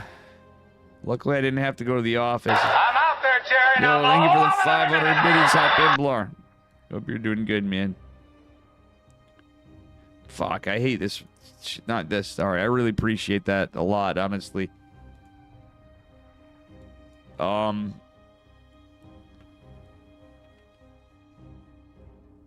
I just need to get this in. Players. This tool is good, but it's not remembering my defaults. I reformatted my computer. Something I gotta do every time I... 14 replays are renamed. Nice. Gotta get these together for this Patreons. Have a good night, buddy. You big chillin'? Now let me go to KSL83DT. Gotta make my zip file. I actually gotta get this shit together. Your kids having a rough night? Oh, I'm sorry, man. I hope they feel better. It's not good, dude.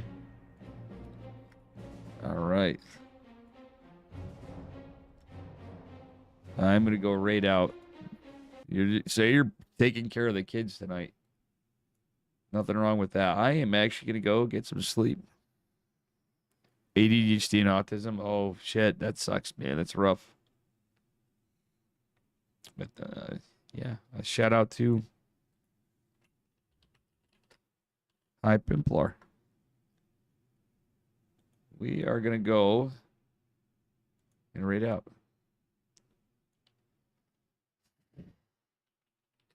I'll catch you guys later. Yeah, I'm going to sleep. Much love. Let's go raid Erebus.